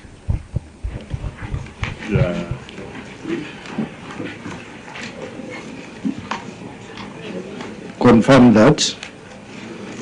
I'm trying to manage time so that we only deal with the key issues. There too. Confirm that as we go on. The other auditor can assist. Budget control and performance. I think we've spent more time on this.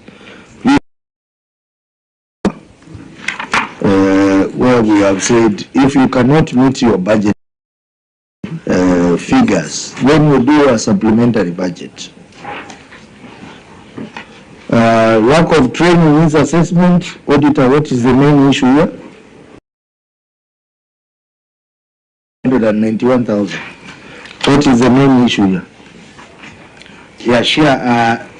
The audit query is about there was some training that has already been undertaken, but in terms of just confirming whether there is some training need assessments in place or maybe even the training plan has not been provided. But the committee were able to explain that this expenditure relates to CBD hours for the doctors and also the accountants. So they were able to support that in terms of the CBD hours. But the major concern was the issue of the training need assessment and also in terms of the training plan, whether it's placed. That's the concern for the audit. Okay, the issue of lack of an updated asset register, I think this also covers what I had directed earlier. So, honorable members, in that case, the query on unsupported amenity wing expenses and employee costs.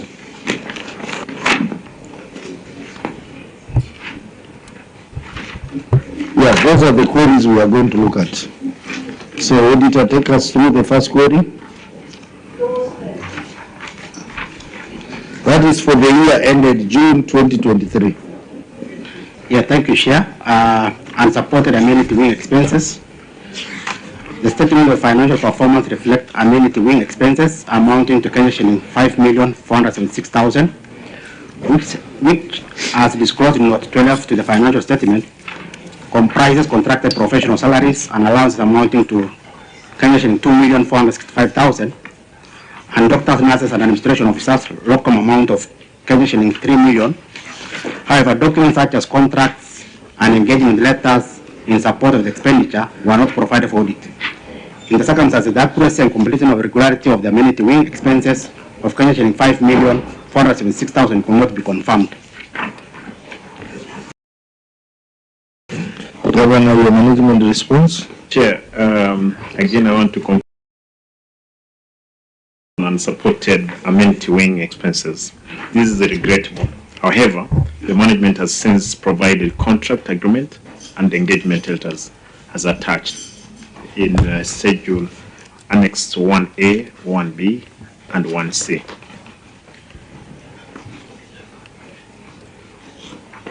Auditor, your comments? Thank you, Chair. The management concurred the observation on unsupported amenity wing expenses. However, the management provided a part of the employment contracts for Kenya 765,000 out of 2,465,000.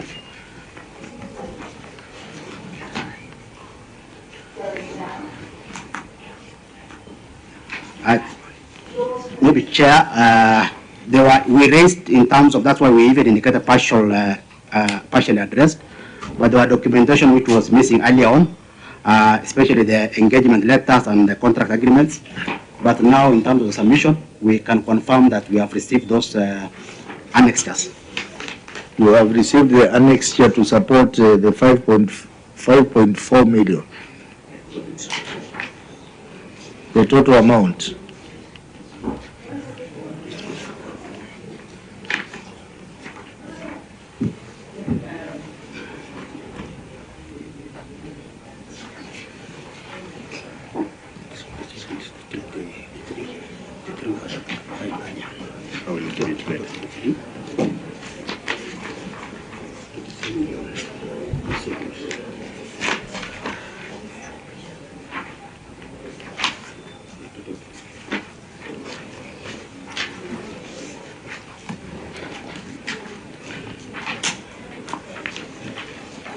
Chair, in terms of the schedule that has been provided, unless the annex is missing, they are totaling to 3,566,500.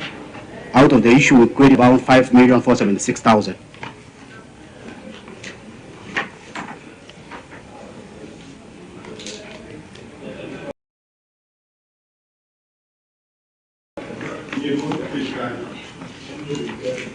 So what is outstanding?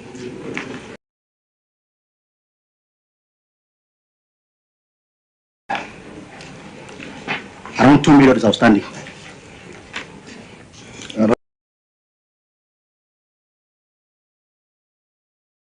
The documentation.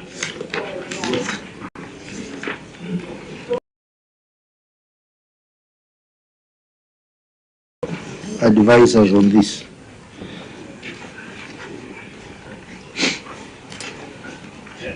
Chair, explain to me. Accountant.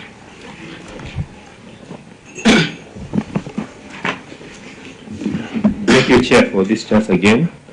On this note, on unsupported amenity wing expenses, as per the auditor query, they pulled on the attachment supporting documents such as contracts, and we have provided those attachments. For the expenditure, already we had given, and we did not have an issue touching on the expenditure side. The only areas they queried us is the engagement letter and contract letters for those who are working on the amenity wing. Chair, since the gentleman is on the floor, would you confirm to the committee your names, please, quickly? Thank you, Chair. My names are CP Elijah Musawi Mugaka. Richard? Elijah. Elijah, sorry, yes? Yes. Mugaka, yes, bank number? 24903. 24903. So you're the one who signed these financial statements? Yes. And you're the one responding on behalf of the governor, indicating that according to you, you've issued all the relevant documents.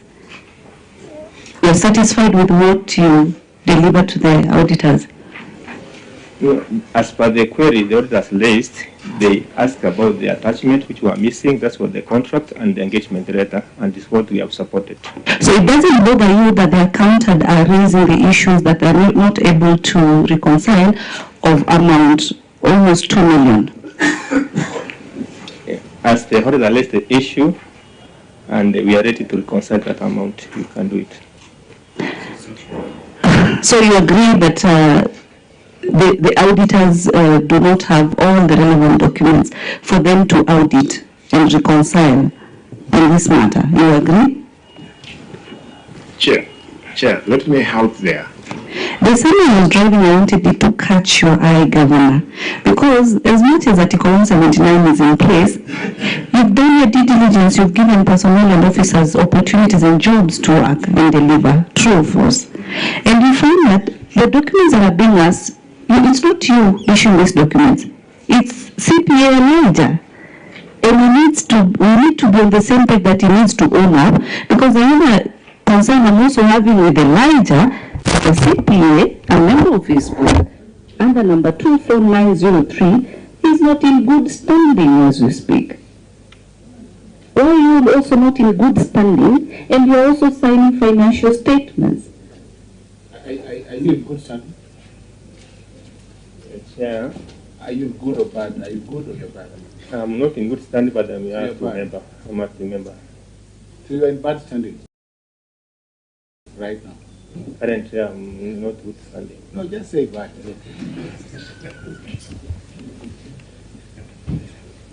But you worked, but Elijah, you worked, the governor found you in Kisii County.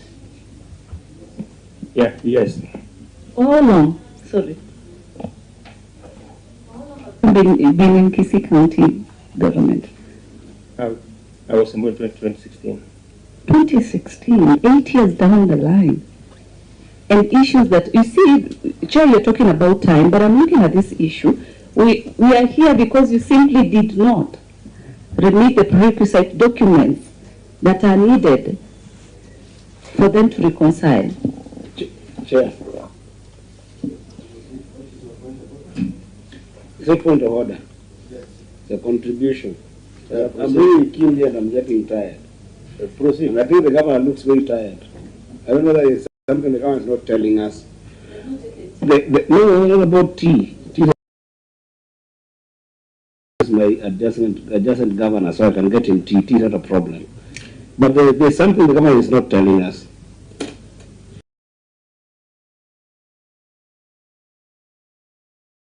Governor, are you okay with this? All these employees? Is that The accountant who gave this document, do you know the document that you're required to give? Do you understand the document that the auditor is asking for here? Through the governor, I'm just asking a very humble question. Chair, I think I want to say this. This is among those officers I think who are better. I give up. Therefore, if you got to get what is happening. But again, Mr. Chair, you see what he's trying to explain is that the Auditor General asked about those contract letters for the issues of money. It had been reconciled then. Therefore, it's not an issue that we are going to reconcile now, as it were. But what the auditor had asked is what they are saying has been provided, and we are in agreement with the Auditor Generals. You know what usually happens, Governor, and you need to take in interest. The hospital management, and we have seen that with other hospitals, they quietly engage casuals, quietly, and end up paying them these monies. You know, see, like in this case, all these people, are they employees of the hospital or they are just casuals?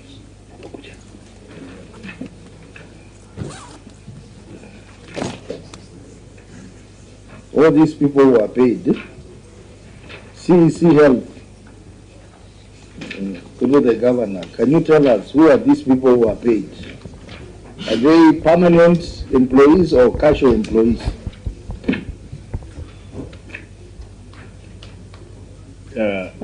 Let the CEO respond on that, because the one who engages those people.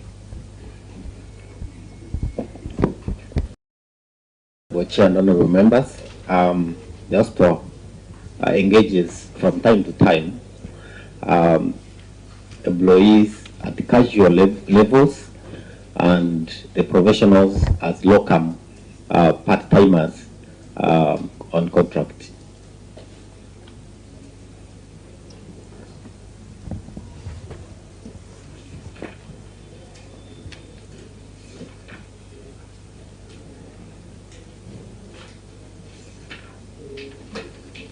Quite a number anyway. I think we'll have an opportunity to keenly go through it.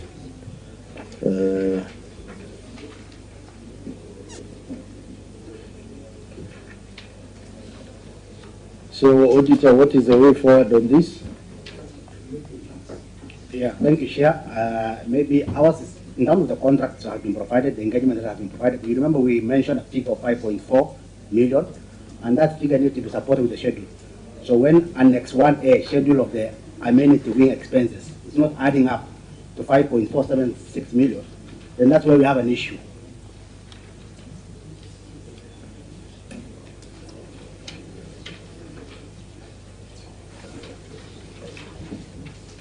Chair, yes. You see, it's already 108. Yeah, we are not going to the very last query. I know, and actually I'm under discouraged from going to that. Because, Chair, reconciliation issues are very important issues. Reconciliation issues are not just an issue of providing a document here and there. And I think the accountants must take the work seriously. Chair, I don't know whether you noticed that this entire report was adverse. I don't know whether you noticed that. And I've gone through all the queries, I've gone through the last query, I've even gone through the query we left on the unsupported reports of documentation, because otherwise somebody else reading this report would actually claim a loss of funds.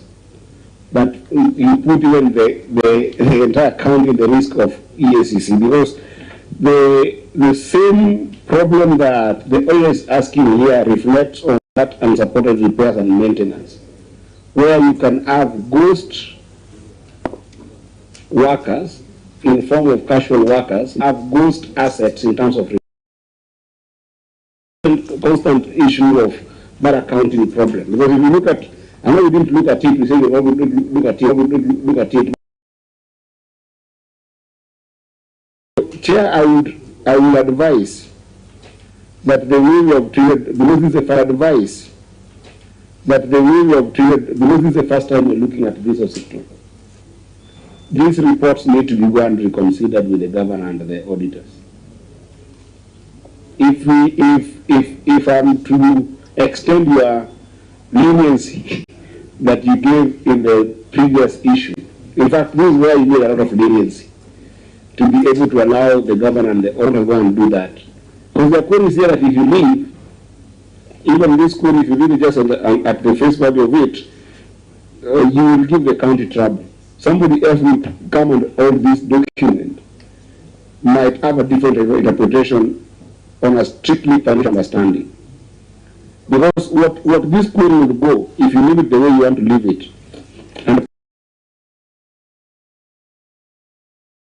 and the query that we are going to look at next, which I hope we cannot go to, query number 4 under the last query, somebody else might interpret them to be an issue of loss of funds on ghost workers or ghost assets, which I honestly don't want to believe is the truth, given the adjustments that have, the reconciliations that have been given to the auditor.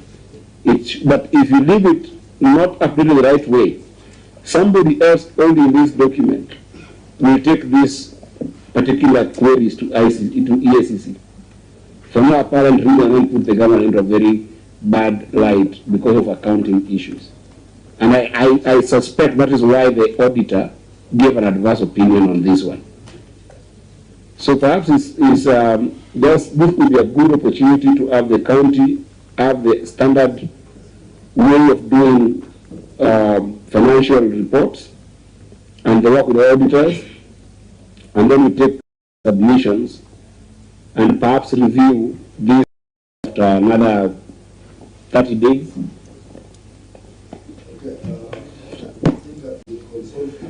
I've been consulted.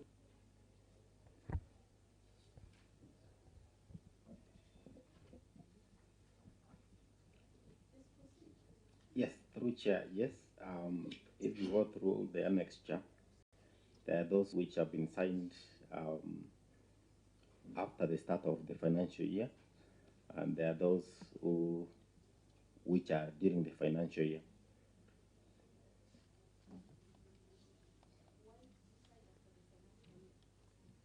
Senator Mutinda, thank you for highlighting that issue. But I have already directed that we will reopen this report together with 2024 so that we look at it thoroughly. And I know the governor really appreciates our input in giving a thorough approach to it so that we can give very comprehensive recommendation on what needs to be done. So I think we stop at that point. Your question is noted, but let us look at it then. Immediately we get 2024, we will have another session which will combine 2023 and 2024. But meanwhile, Governor, you can look at these audits, those gaps before the next session we are going to have on the matter of hospitals. Well noted, Chair. We're on the same page, just a finality. Yeah. In the previous query that I had raised in terms of the chair of the board, CECs should concentrate on the policy making. He is a chair. We've requested for the act, and you've not provided. So in the recommendations through the chair, I would request through you, Chair, that they look into that and respond also to the committee so that it is correctly done. You cannot be there. Be focusing on being the overall management. You appoint a chair.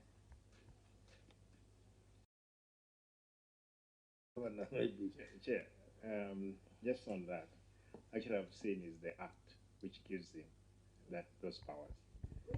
The act is established of the board. There is established the Kisii County Health Facility Improvement fund board. 2, the board shall consist of the following members: the county executive committee member, who shall be the chairperson. Therefore, is the act itself which gave him those responsibilities, Mr. Chair. Yeah, if it is in the act, I think. That's okay. That's okay. But Governor, then that's where you'll continue. Now it's closing comments from members and then eventually the governor. Eddie, do you have any closing remark?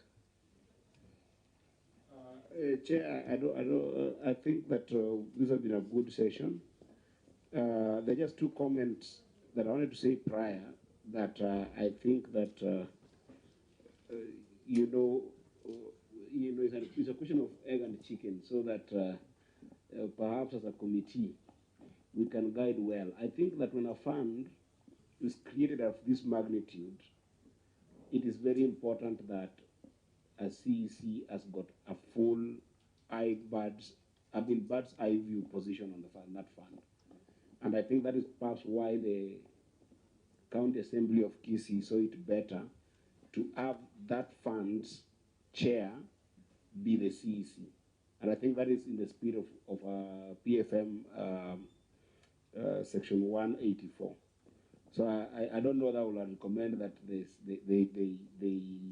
nudge that particular part of the the law, but I just had to add on what Senator Tabitha said. I think it is in order, but I also think that it's in order that financials are signed within 3 months after closure. But that's what the PFM Act requires, 149K. If you read it, it requires you to do financials in 3 months after closure.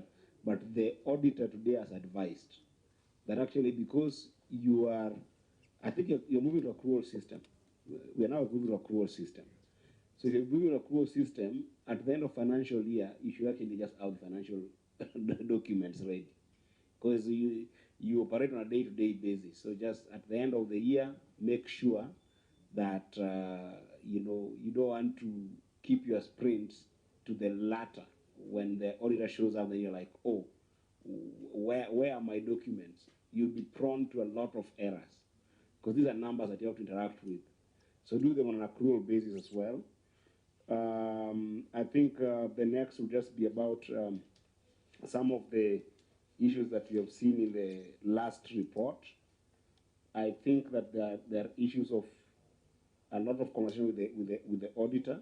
I would encourage that Governor, on that particular report, you take full control and make sure that the financial reporting there is done according to standard that you best feel is good. Because otherwise, the recommendations will come to almost saying that something should be sacked. And I don't like seeing people losing jobs when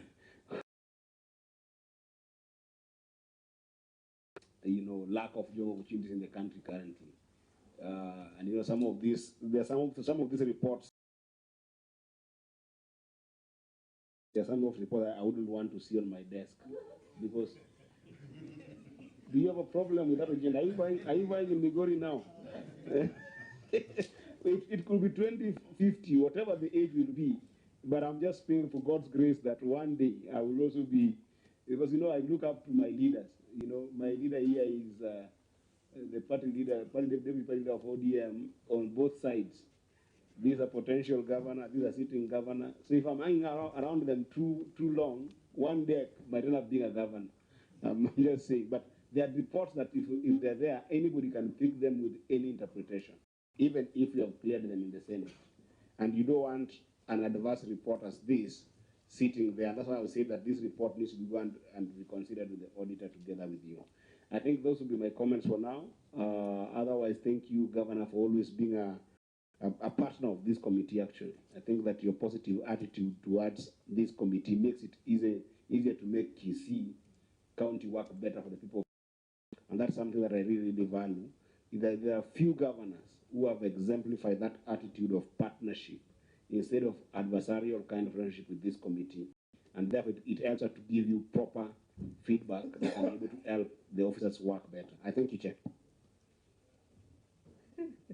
One minute. It felt like Senator Ed is requesting for future ticket. Eh? Yeah? He has his two deputy party leaders. Kindly support the young. Anyway, all in all, Governor, asante sana. You know, some of the former members of parliament from Nairobi County, you know, Nairobi is perceived to be very notorious. Have really set up bad precedents before most of the committees of Senate. We've so far set a positive record in that response.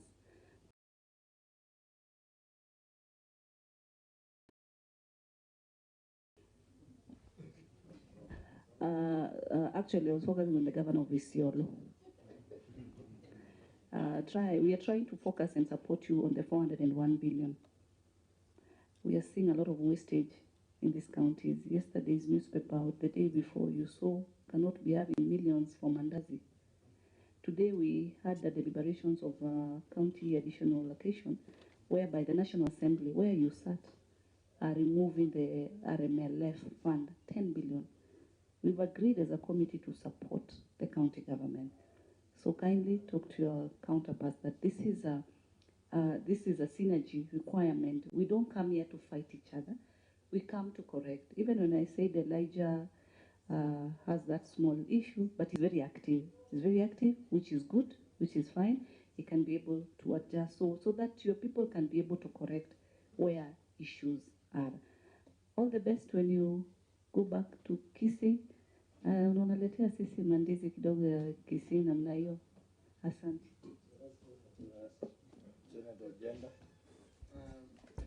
I think when Senator Eddie talked about governor, I thought he was talking about me.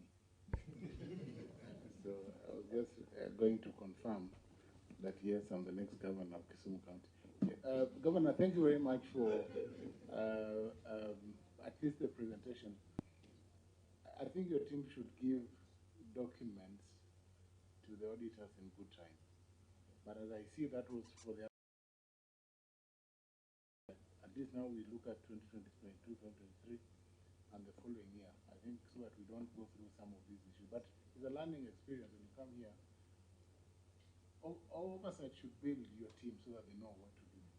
It should not necessarily, the fault is with a view to learning so that we do it better, as opposed to simply throwing matters to EACC to investigate and do citations. So I think that is what I want to say. We hope to see you in 2027 at the CAG. Thank you. Governor, your final comments? Chair, thank you. And for the comments from senators. Two things. I'm happy that you have observed that the previous years there was unqualified opinions for the county of Kisii, but the same things they are now recurring. It's something of interest, but again, I want to commit to this committee that I'm working around the clock to make sure things are done as per the law is required. Chair, the KTRH you were talking about and we have suspended this business is where I went in and found that these people were correcting 47 million per quarter. As we are talking right now, this gentleman, when I removed the CEO was there. This new CEO is doing 200 million from 47.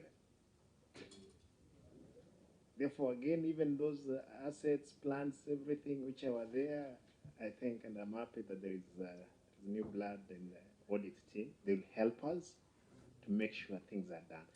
I'm going, because that's why you have seen some departments which are not even related to these matters. They are here today.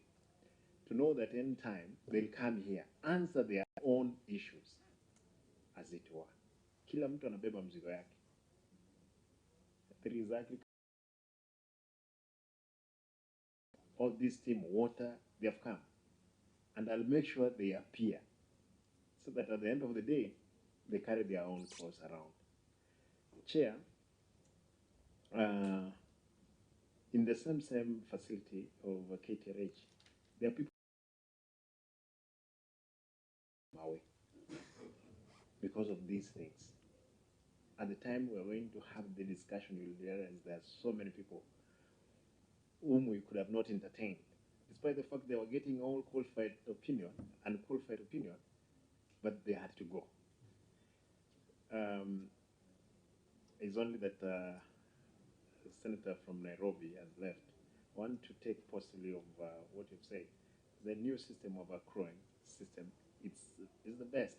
We'll be reporting on daily basis, check what is happening, so that by the end of the day, when the auditors are coming, they have the clear report.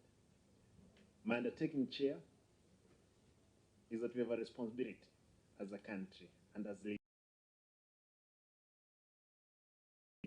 That's true. It's up to us to, to come from our slumberland, help the country to move forward. There is no angel who will fall from heaven to fix the current situation. We must be angels of our own time. Therefore, Mr. Chair, I'm happy, Mheshimiwa Senator Ojenda, wishing you welcome, Mr. Senator Okech. Then we will meet 20. Chair, cushion agenda. I met the governor before you.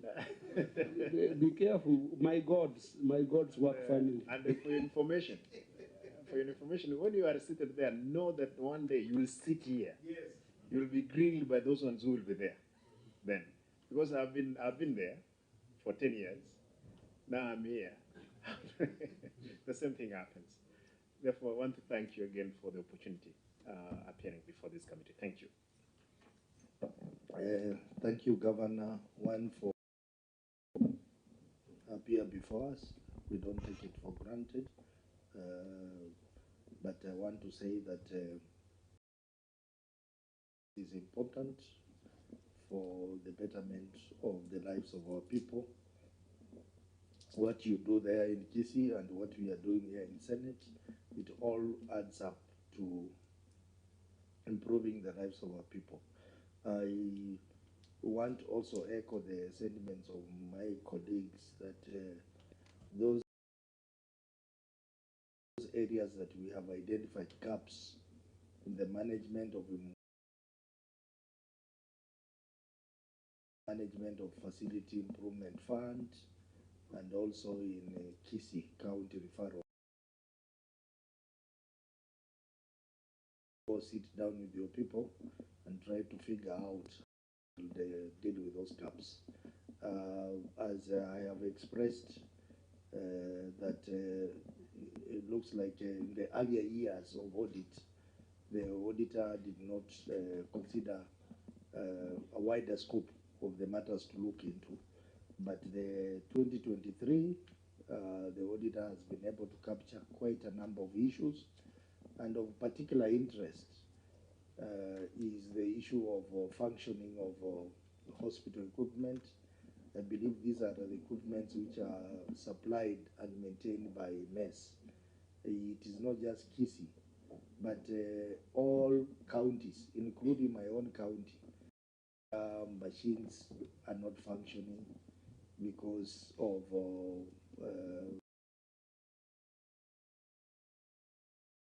I think this is an issue that governors, you need to take charge within COG and have it addressed by the national government, because you cannot continue paying for repair costs for machines which are not functioning.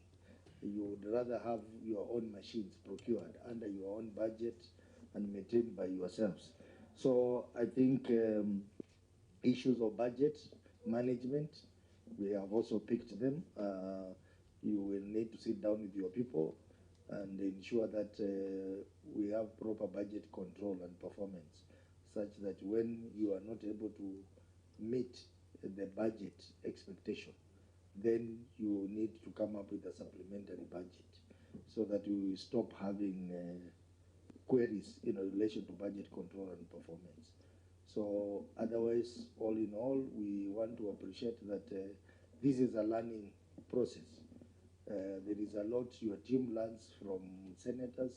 There is a lot senators also learn and share with you, because they interact with many reports for various counties. So we are able to to know and interface with current challenges. Matters of asset register, management of asset, depreciation, I think it's another gray area that you need to look at so that public property is not lost and is accounted for and is reflected in your books. Otherwise, thank you very much. As you go back to Kisi and Senator Deputy Party Leader. You may miss that ticket. Thank you very much. The meeting is adjourned and Tuesday, 10 a.m.